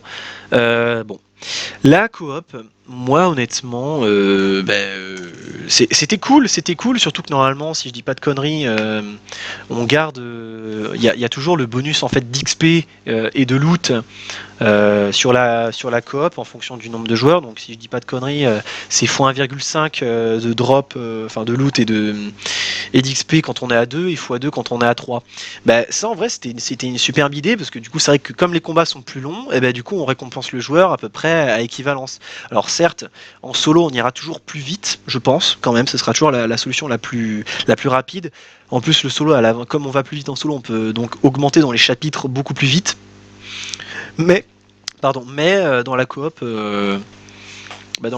c'est, enfin, dans la coop, en fait, on va pouvoir en fait se dire, comme on a un loot qui est plus élevé, un taux de drop plus élevé, on va peut-être en fait se dire, on peut faire des sessions de drop en groupe plutôt qu'en solo. Donc faudrait voir ça. En même temps aussi, ce qui pourrait être sympa, c'est bah, pour favoriser aussi le jeu en coop, c'est en fin de combat, quand il y a un joueur qui loot quelque chose, la possibilité de lui partager un de ses loots, en fait d'échanger un loot qu'il a obtenu avec ses coéquipiers. Ça pourrait être quelque chose de super sympa, comme ça tout le monde y gagne, et là du coup jouer en coop ça aurait vraiment un réel intérêt pour les fermer, pour aller augmenter le niveau de nos stuff et des trucs comme ça. Et je pense que ça pourrait être super agréable tout en plus renforçant l'aspect communautaire. Donc ça, là-dessus, ça peut être sympa. Après, sinon, en soi, le système de champion, la coop, en fait, on voit bien en fait que les mobs, on est obligé de leur donner des stats de ouf. Parce que sinon, en fait, c'est trop simple. Donc 0.9 de mémoire, c'était éclaté, la coop, c'était trop simple. J'ai l'impression que ça a été un petit peu augmenté.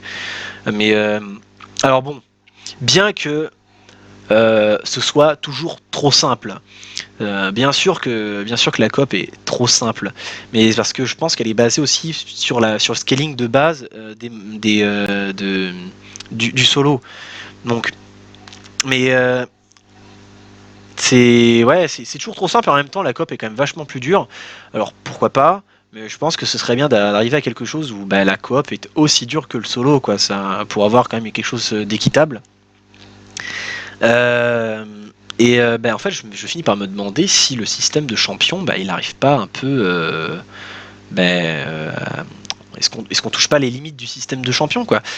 Déjà que je trouve en fait toujours un petit peu bizarre que en fait les mobs un tour sur deux ils peuvent jouer leurs spells et nous tous les tours on peut jouer nos spells. C'est vrai que c'est un peu bizarre. Et donc bon, en contrepartie, il y a un mob qui s'appelle le champion, qui peut jouer tous les tours. Il se déplace tout le temps. Euh, je pense que l'idée était vraiment excellente au début, parce que avant c'était les mobs jouaient entre chaque tour de joueur, donc c'était juste pas possible, c'était pas gérable.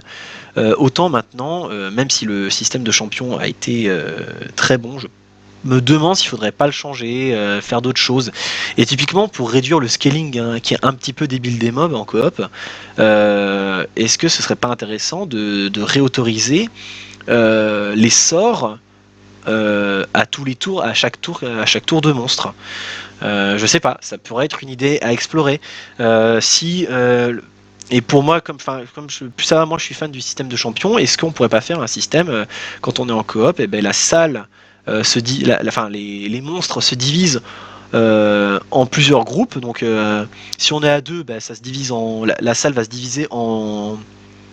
Enfin, non, elle va pas se diviser. Comment vous expliquer ça correctement? Si par exemple je rentre avec une personne, donc coop en duo, et là par exemple, je sais pas, les monstres pourrait en fait avoir pour être en fait comme en coop, en fait, bah, il y en a un tour sur deux. Et ben, il y a la moitié des mobs qui jouent. Et si on est à 3, ce sera un tiers. Donc par exemple, si on prend une salle de 4 mobs, bah, donc le premier joueur joue son tour, deuxième tour, les mobs, bah, il y a deux mobs qui jouent leur tour, et éventuellement les sorts des mobs, et le tour d'après, bah, c'est l'autre joueur qui joue, et encore après, bah, c'est les deux autres mobs qui n'avaient pas joué avant qui joueraient. Est-ce que ce serait pas quelque chose de plus sain qui permettrait un équilibrage, un meilleur équilibrage? Je sais pas.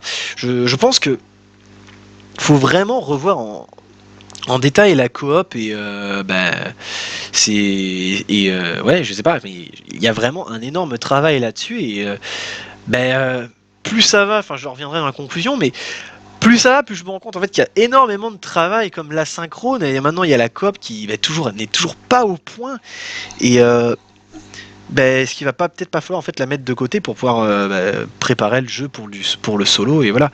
Et c'est pareil aussi en coop, les salles, enfin le positionnement de départ des monstres, il est très bien pour du solo, autant pour certaines salles, quand c'est de la coop, c'est on voit bien que des fois c'est juste pas adapté. Donc en même temps, je pense qu'il faudrait aussi revoir le placement des mobs en fonction du duo et du trio. Bon bah là ça commence à faire beaucoup. Waven, il y a quand même pas mal de combats. Alors après, certes, il y en a quand même beaucoup qui se répètent en fonction des rangs, mais ça fait quand même beaucoup de combats, et à chaque fois il faut réfléchir à comment ça se fait, enfin à comment bien agencer pour qu'il y ait un départ à peu près équitable. Mais ouais, le placement de départ, que ce soit pour les joueurs ou pour les mobs, je pense qu'il faut revoir parce qu'il y a des trucs qui vont pas. Donc ouais, ouais. J'enchaîne sur les challenges qui ont subi une petite refonte sur l'alpha, plutôt en coop. Alors bon, déjà il y a eu deux choses. Les challenges en général ont changé, et il y a eu une feature qui a fait débat avant même qu'on puisse la tester pour la coop. Bon, donc déjà les nouveaux challenges. Déjà c'est bien plus jouable à haut niveau. Les challenges, on peut quand même les réussir. Donc c'est vrai qu'avant on avait des styles genre comme le nomade, il faut tout le temps se déplacer, des choses comme ça. Bon, c'est vrai que à très haut niveau, en fait, il y a tellement de choses dont il faut tenir compte que les challenges en fait n'étaient en fait plus faisables, alors qu'à bas niveau ça l'était. Donc maintenant, tout le challenge en fait concerne en fait l'élimination d'un monstre dans une condition donnée. Bon. C'est plutôt agréable, c'est sympa. Moi, j'ai plutôt apprécié parce que c'est vrai que à chaque fois, j'ai réussi à aller plus ou moins sur du haut niveau à chaque alpha, et voir que à très haut niveau, je pouvais pas je pouvais pas faire certains challenges. C'était juste triste. Donc, ça a été très appréciable. Après, c'est vrai que du coup, c'est que seulement, ça concerne seulement de l'élimination de monstres. Donc, à voir si on pourrait pas, enfin, si on pourrait pas avoir d'autres effets liés. Je sais pas, par exemple mettre à 50% un monstre, ou alors faire un ordre, éventuellement proposer un ordre de kill des monstres, je sais pas. Faudrait voir, mais bon, en tout cas, déjà, les challenges actuels sont beaucoup plus sains, pas forcément plus simples, mais plus sains et plus accessibles dans la réalisation à haut niveau, donc c'est vraiment super appréciable, et à voir si après, plus tard, on pourrait rajouter d'autres challenges éventuellement plus originaux, ou comme je l'ai dit, comme les exemples que j'ai donnés juste à l'instant, par exemple, ou rester comme ça. Voilà. Maintenant, concernant les challenges en coop, bon, déjà dès le début, j'étais pas spécialement d'accord. C'est vrai que du coup, ça va. Normalement, enfin, même si Wyvern c'est pas forcément nécessairement un MMORPG, c'est vrai que c'est aussi un peu un système de challenge qui fait que plus on est nombreux, plus on a de challenges.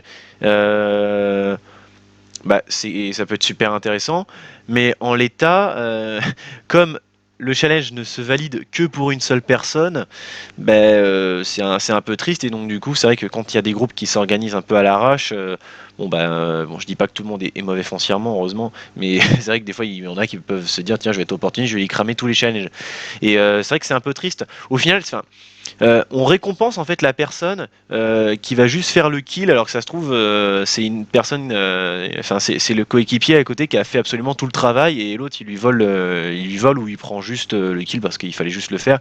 Et c'est vrai que la personne qui en fait fait tout le taf n'est pas récompensée par rapport à ça. Donc c'est vrai qu'on peut avoir parfois des moments d'injustice si c'est pas du vol ou pire des fois, mais bon.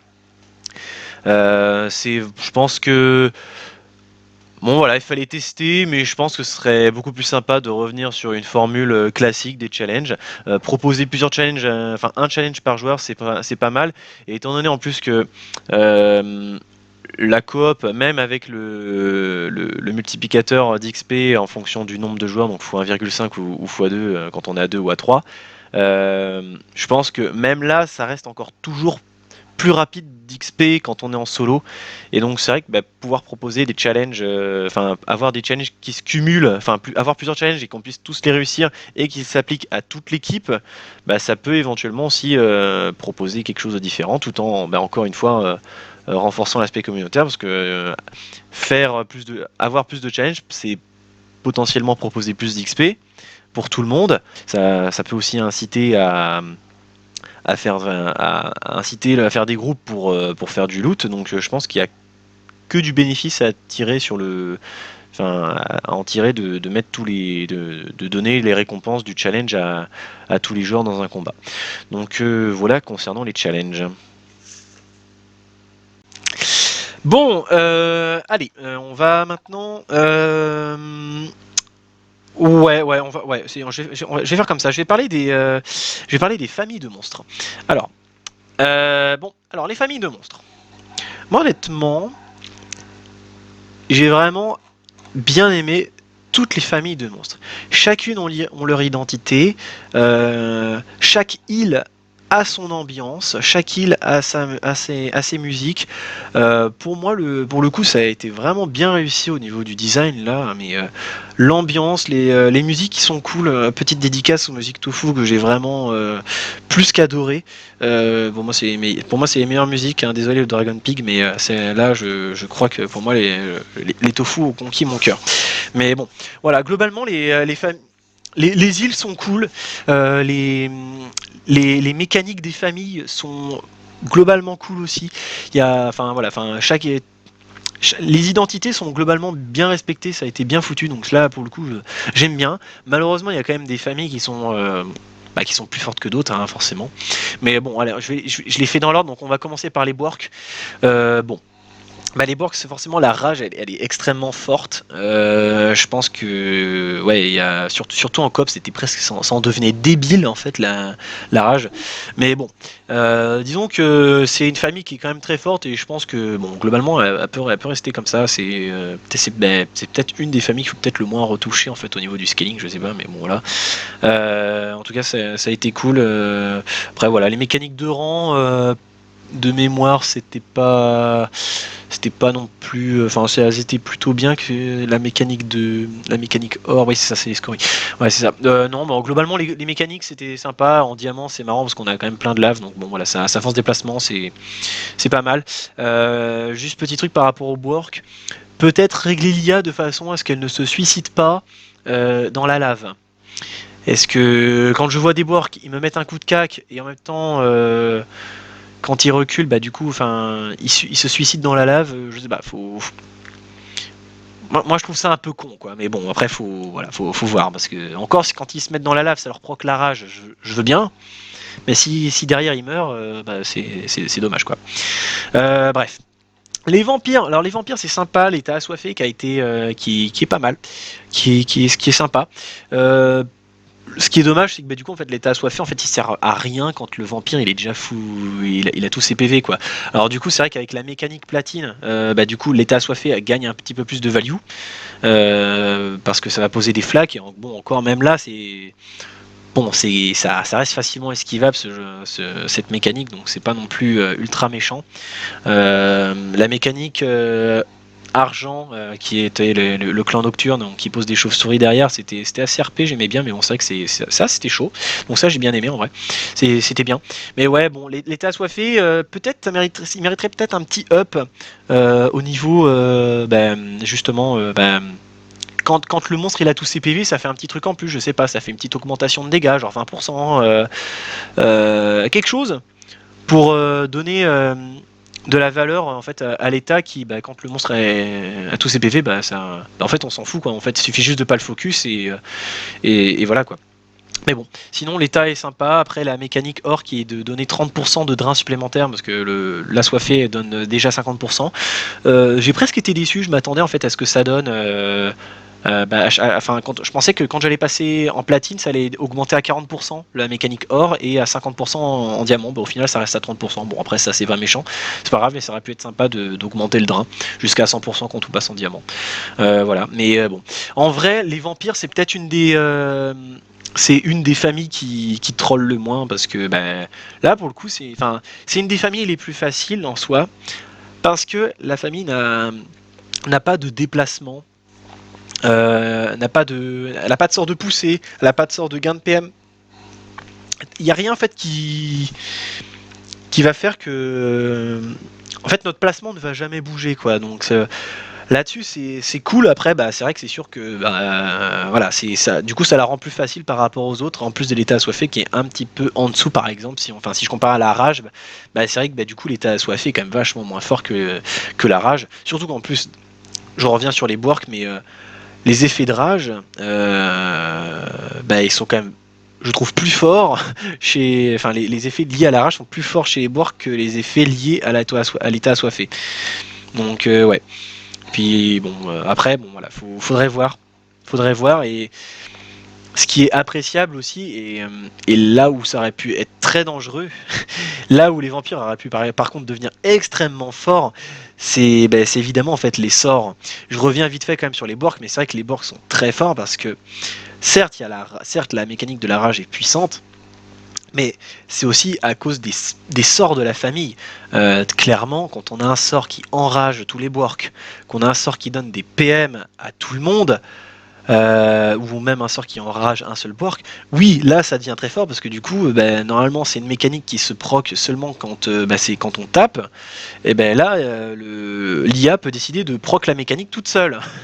Donc, oui, du coup ça les rend très forts, ça rend les Bork très forts, et ouais, du coup la rage devient encore plus puissante. Donc oui, je pense qu'il faut faire gaffe à ça, et si je reviens sur les vampires maintenant. Si par exemple on avait eu un sort, je sais pas, qui rend, enfin qui, genre, je sais pas, voilà, 5 PA rend tous les vampires assoiffés.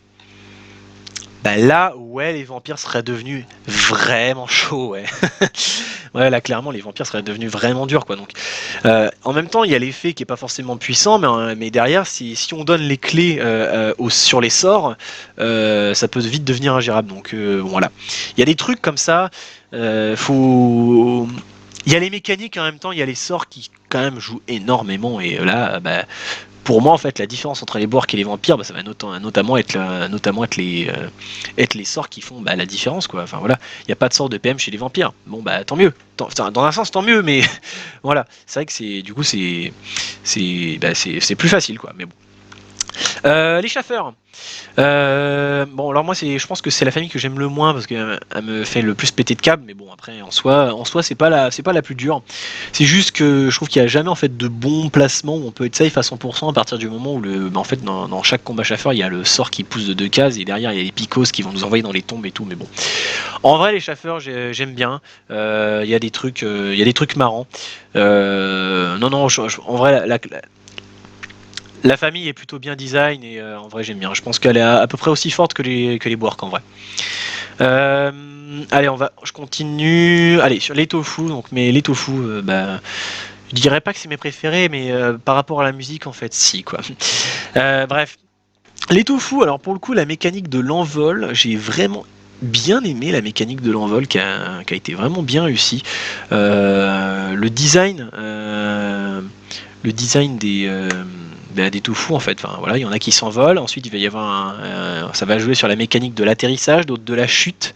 Ça, j'ai vraiment bien aimé. Ça a été vraiment superbement bien foutu. Là, pour le coup, les tofu,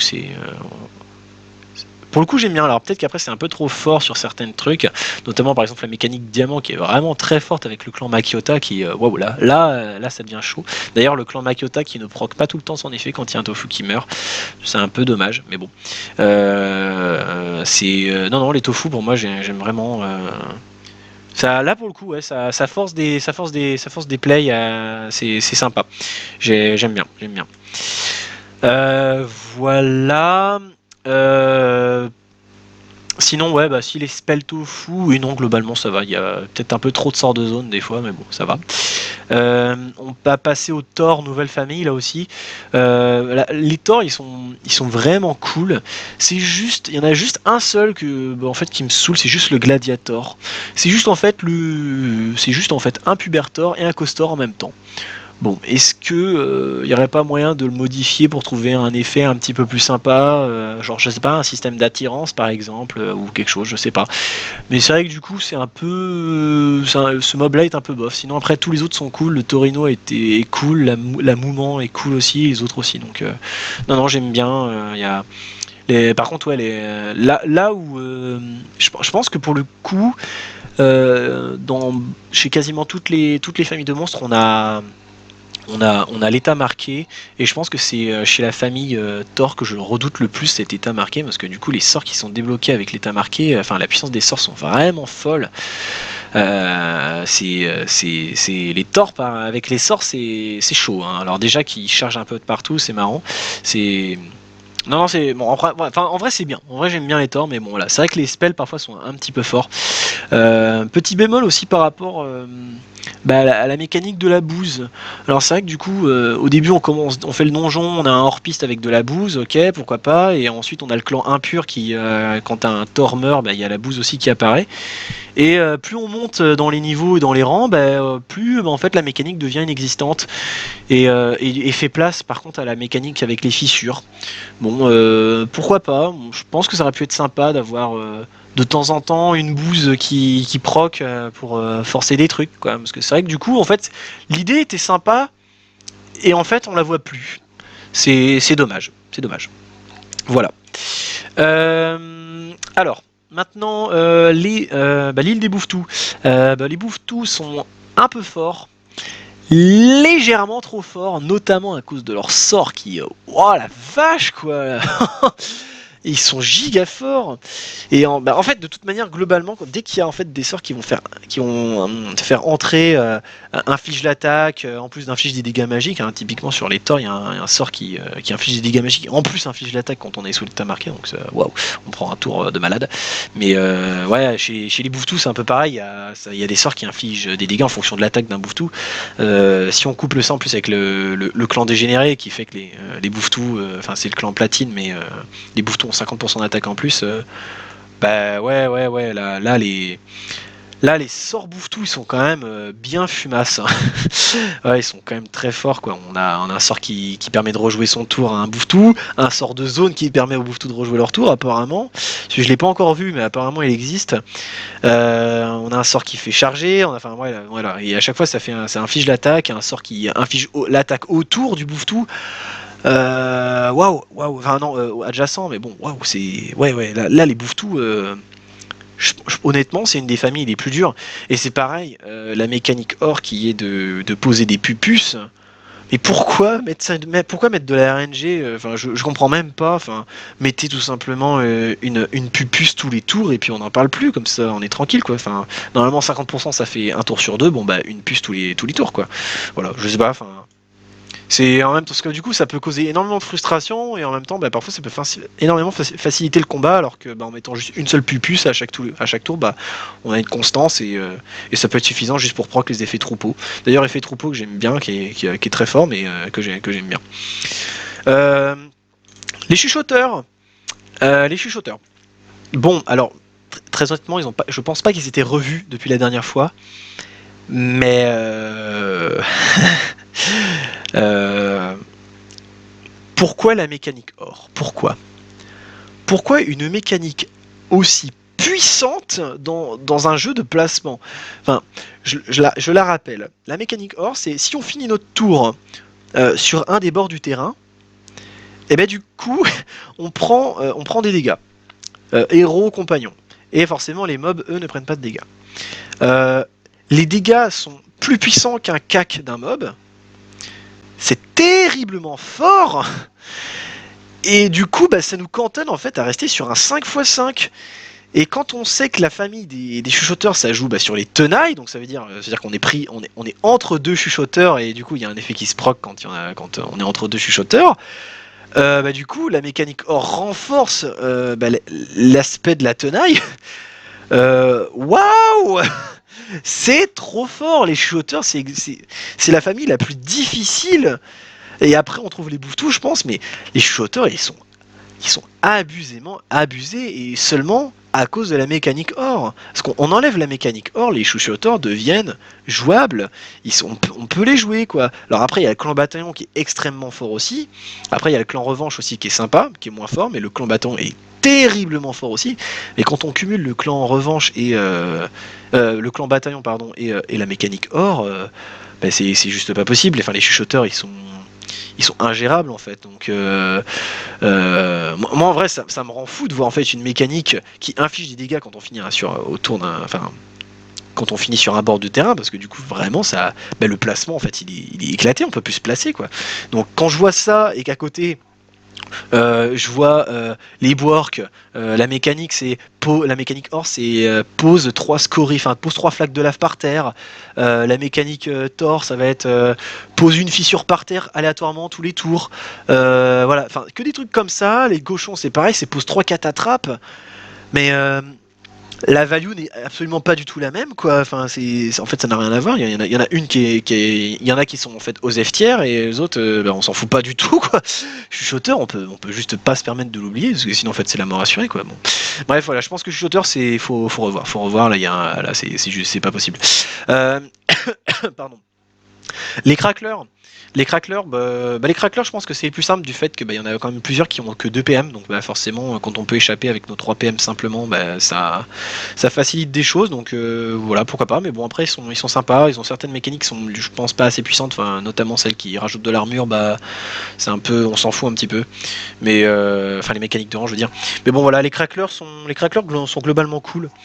Ils ont des bons effets, ils ont vraiment des bons effets. Donc j'aime bien. Voilà. Sinon, voilà, ils sont globalement simples. Les cochons qui se sont fait à peu près plus ou moins casser la gueule, je crois. Je crois qu'ils sont moins forts quand même depuis.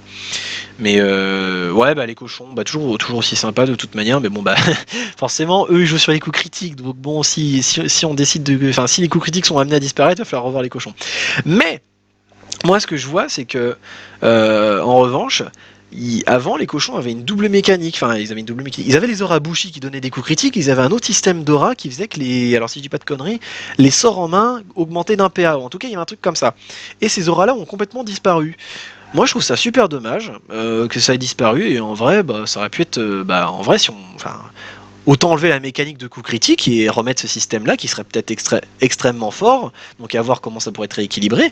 Mais il y a peut-être quelque chose à faire avec ça, quoi, parce que du coup en fait c'est juste dommage depuis voir la mécanique, quoi. Ou alors j'ai pas fait les bons chapitres, mais comme j'ai quand même fait le donjon avec tous leurs pistes, et je suis arrivé en diamant sur la Q1, non, j'ai pas revu ces auras là. Alors je sais plus comment ça s'appelle, c'est les auras avec un groin là, mais ouais, je sais pas, on les revoit pas, donc c'est dommage. On a perdu quelque chose. Et Bonta, il y a plusieurs nouvelles familles de monstres, enfin plusieurs nouvelles, non, mais il y a plusieurs familles de monstres, c'est sympa, il y a des trucs marrants. Moi j'ai bien aimé Bonta, en plus il y a des quêtes qui sont franchement cool. La quête par exemple, je pense à notamment celle du Fight Club qui nous permet en fait une expérience complètement nouvelle, qui est très bien, qui est très sympa. Mais les fights sont chauds là. Mais bon, en vrai, c'est pas plus mal. C'est pas plus mal. C'est pas plus mal. Voilà. Ah oui, si. Concernant justement les monstres en général, j'ai quand même remarqué qu'il y avait quand même plusieurs changements. Je reviens sur les chuchoteurs, mais déjà la position offensive qui a été nerfée. Merci. Parce que parce que la mécanique diamant des chuchoteurs, par exemple, c'est donne une position aléatoire, offensive ou défensive. Bon, quand c'était l'offensive, on pleurait parce que ça donnait un PM et en plus il gagnait des dégâts, donc on se faisait détruire le fion. Bon, ça a été nerfé, et d'une manière générale, il y a plusieurs sorts ou plusieurs effets qui font que maintenant ça ne va pas se stack sur sur l'ensemble du combat, mais ça va juste être pour le tour. Je pense notamment par exemple au fameux sort des cochons qui était très très fort, c'était le sort je crois des guerriers boudeurs, le sort pour l'honneur qui en fait octroyé à 2 cochons aléatoires, plus 60% d'attaque, et ça pour le reste du combat, bon maintenant ça a changé, c'est seulement pour le tour. Ouf, ça évite des abus. C'est pareil pour les gros boarks. Avant, ils pouvaient stack leur attaque au fur et à mesure des tours. Maintenant, ils peuvent plus. C'est seulement pour le tour quand ils proc leur rage. Donc, ouais, ça, c'est bien d'avoir. C'est bien d'avoir fait ce système-là. Ça évite en fait d'avoir des trucs débiles. Donc, ça, pour moi, c'est une très bonne chose. Je rajouterais une dernière petite chose par rapport justement aux monstres en général. Euh, je me suis toujours posé la question, pourquoi est-ce que les boss de donjons n'ont pas accès aux mécaniques de rang des différentes nouvelles familles qui vont venir supplanter la précédente. Bon, prenons un exemple très simple. On va partir sur les vampires, là, par exemple. Voilà. La première mécanique de rang, c'est une nouvelle famille qui fait son apparition, c'est le clan nocturne. Donc c'est les mêmes vampires, c'est juste qu'il va y avoir un effet en plus et du coup les, les vampires quand ils vont mourir, on va avoir une nouvelle on va avoir une chauve-souris qui va apparaître. Ensuite c'est pareil, la mécanique platine, on aura le clan spectral et donc si un vampire est assoiffé et qu'il tape, il va invoquer une flaque autour du joueur. Pourquoi est-ce que les boss n'ont pas accès à ces mécaniques-là? Enfin, c'est vrai que ça a toujours, en fait, moi, ça m'a toujours en fait fait bizarre de voir ça, et c'est seulement en fait maintenant que je me fais la remarque. Mais pourquoi est-ce que les boss n'ont pas accès en fait aux mécaniques de rang? Je veux dire, oui, ce serait potentiellement fort. Enfin, je veux dire, les mécaniques de rang des nouvelles familles, quoi. Forcément que sinon après les mécaniques or et diamant ils y ont accès, mais ouais, les familles, les boss n'y ont pas accès, donc c'est vrai que c'est assez étonnant. Donc bon, je pense pas non plus que ce soit, enfin j'imagine forcément que ça prendrait du temps de refaire aussi un skin pour le boss, mais en même temps ce serait aussi un petit peu plus normal d'avoir un skin pour un boss qui fait partie d'un clan, enfin d'une famille spécifique. Donc après, je sais pas s'il y a des raisons vraiment spécifiques à ça derrière le jeu ou dans le lore. Mais bon, ça me semblerait pas non plus idiot d'avoir ça en plus et de faire un petit skin supplémentaire. Voilà. Alors maintenant, on va pouvoir passer aux quêtes. Bon, forcément, il n'y a pas non plus grand chose à dire. Donc, les quêtes, on a les quêtes quotidiennes. Alors, ça, je pense que c'est évidemment. C'était la feature qu'il fallait tester parce que c'était quand même la grande nouveauté qui a quand même pris quasiment l'année entière sur le développement, de ce que j'ai compris. Donc, ouais. Donc, les quêtes quotidiennes sont superbe. Il y en a juste certaines qui sont un petit peu chiantes, genre faut péter une tombe, faut tuer un mob en premier. Bon voilà, on sent que ça a été des quêtes qui ont été rajoutées un petit peu pour compléter, pour avoir plus ou moins un nombre conséquent de quêtes. Bon allez, je vais pas non plus jeter je vais pas non plus jeter la pierre, mais bon voilà, je suis pas fan, mais bon voilà, c'est sympa. Après sinon il y a tous les combats qu'on va avoir avec les PNJ, ils sont sympas. Là-dessus ils sont vraiment cool. Pareil les quêtes qui demandent de finir les donjons. Bon bah bof. Par contre, les quêtes qui demandent de finir le donjon avec une mécanique supplémentaire, ça c'était sympa. Ça permettait de renouveler les fights. Mais bon voilà, d'une manière globale, les quêtes quotidiennes, ça a été une très bonne chose. Elles ont été superbes. J'ai eu la chance d'avoir quelques quêtes secrètes, c'était marrant. Donc j'ai pu faire des trucs. Donc là-dessus, je suis content. Mais ouais, ça a été bien foutu. Il y avait vraiment des bonnes idées. Donc là, pour le coup, grand bravo. Pour moi, les quêtes quotidiennes, c'est avec le loot tournant, c'est la plus grosse réussite de l'alpha, clairement. Donc ça a été bien vu. Après, sinon, on a les quêtes à Bonta. Bon, les quêtes à Bonta, du coup, en fait, ça servent juste pour les first time rewards et euh, et, euh, et à avoir des PQ. Bon du coup j'attends d'avoir quelque chose qui va nous donner une petite carotte en plus pour aller les faire, parce que sinon il y a pas grand chose de, enfin sinon il y a pas vraiment grand intérêt, surtout qu'en plus du coup on n'a pas de shop pour aller faire le loot tournant des îles, donc enfin on n'a pas de shop pour les points d'île, donc ouais, ça peut être compliqué. Voilà, bah, finalement c'est plus court que ce que je pensais par rapport aux quêtes. Est-ce que ce serait pas le moment de la conclusion? Visiblement si, je pense avoir fait à peu près le tour. Bon, alors, déjà, j'espère ne pas avoir été trop flou dans certaines explications, que ça n'a pas été trop brouillon, en espérant quand même que vous avez tous compris. Je pense que bah, ce serait en fait le principal. Sinon, globalement, moi j'étais inquiet avant l'alpha. J'étais quand même inquiet avant l'alpha, et maintenant, eh ben, je le suis encore plus. C'est globalement le bilan est en fait très mitigé pour moi, parce que certes on a voilà en fait on a beaucoup de trucs qu'en fait que je déteste, enfin voilà tout ce qui va être RNG, tout ça, bah, pour moi ça n'a pas vraiment de place dans le jeu, donc il va falloir ça va être quand même un petit peu de travail pour trouver des nouveaux, enfin ce serait du travail pour modifier tout ça évidemment. Je dis pas que ça va être fait évidemment, enfin j'espère, mais bon. C'est pas dit. M'est avis que ça ne le sera pas, tout comme les coups critiques, mon Dieu. Bref, voilà. J'étais inquiet, maintenant je suis encore plus parce que euh, la bêta du jeu, donc c'est-à-dire qu'en fait c'est la bêta, c'est presque la sortie en fait, puisqu'apparemment s'il n'y a pas vraiment de gros problèmes, eh ben, la sortie officielle sortira juste après la bêta, qui normalement ça dure à peu près, je dirais que ça devrait durer un mois la bêta, donc du coup il n'y aura pas de reset, sauf énorme problème, mais bon normalement il n'est pas censé y avoir de reset. Là, je vois quand même qu'il y a un taf de malade mental, quoi. C'est ça, là vraiment, en Kama, je vous souhaite vraiment bonne chance, quoi.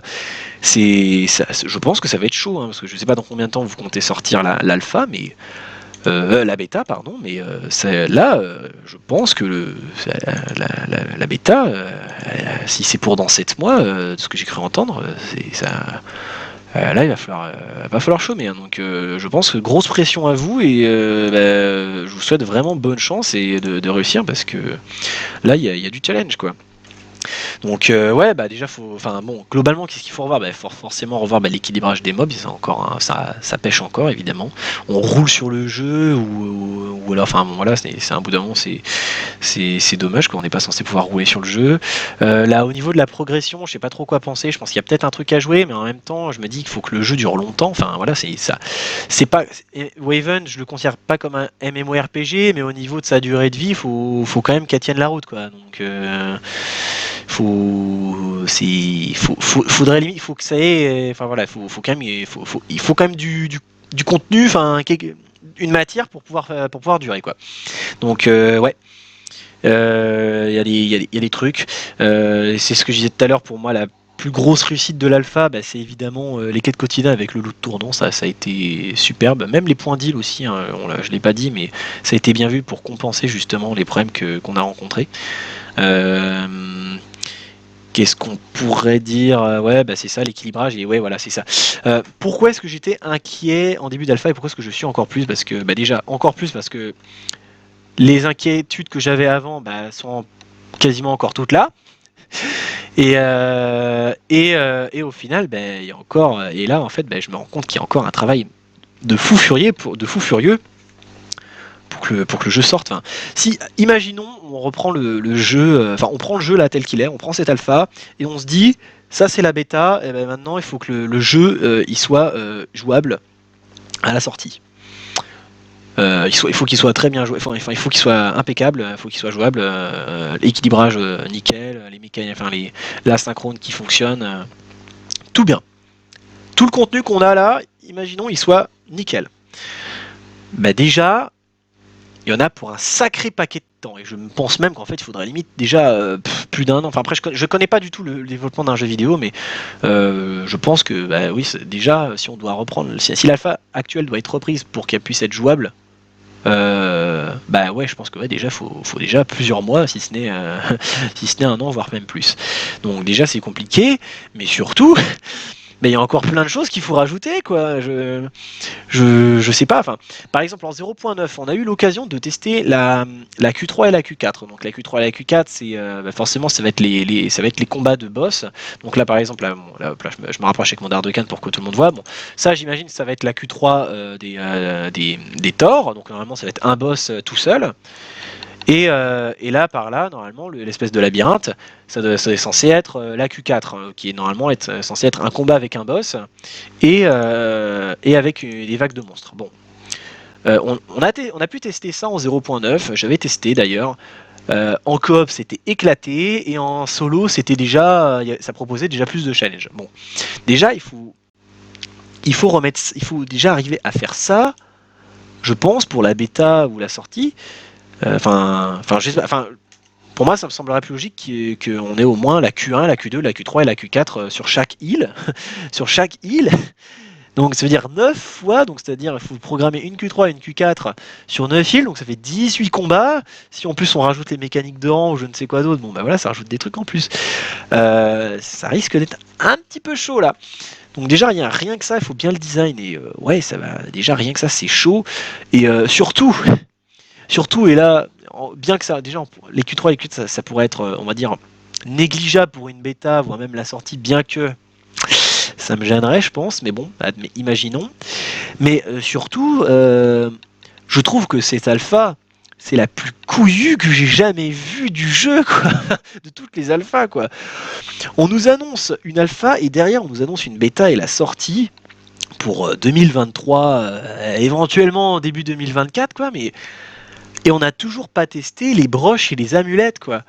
Et je trouve ça absolument dingue qu'on n'ait pas encore pu tester ça, parce que si encore à la bêta, l'essai des broches et des amulettes il est déjà nickel chrome, bon ben je dis pas, mais s'il n'est pas nickel chrome, ça va être chaud, quoi. Alors bon, j'ai vu le tweet de Todd qui disait qu'apparemment ça fonctionnerait plus ou moins comme les idoles sur Dofus.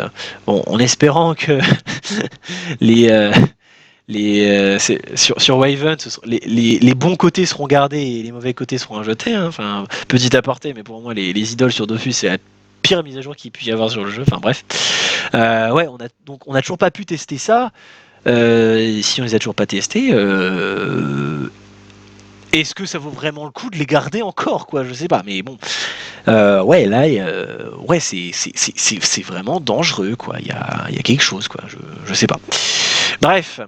Voilà, je pense que j'ai à peu près tout dit ce que j'avais à dire. Je me répète, mais j'espère que j'aurais été assez objectif, même si bon, forcément, j'ai pas pu parler de tout et je peux pas être objectif sur absolument tout. Voilà, on a chacun aussi ses préférences sur les choses. Hein. Beaucoup diront voilà, la RNG c'est bien. Moi, je dis que c'est pas bien. Bref. Donc chacun a son avis, mais j'espère quand même avoir été relativement objectif. J'espère ne pas avoir été trop flou, que vous avez tous compris et que en même temps j'espère aussi que mon avis sera mes chevilles grossissent pas trop, mais j'espère qu'il aidera quand même que mon avis sera quand même entendu et sera pour certaines idées réutilisé pour le bien du jeu. Bref, voilà, c'était XDev, je vous dis à une prochaine et voilà, allez, ciao ciao.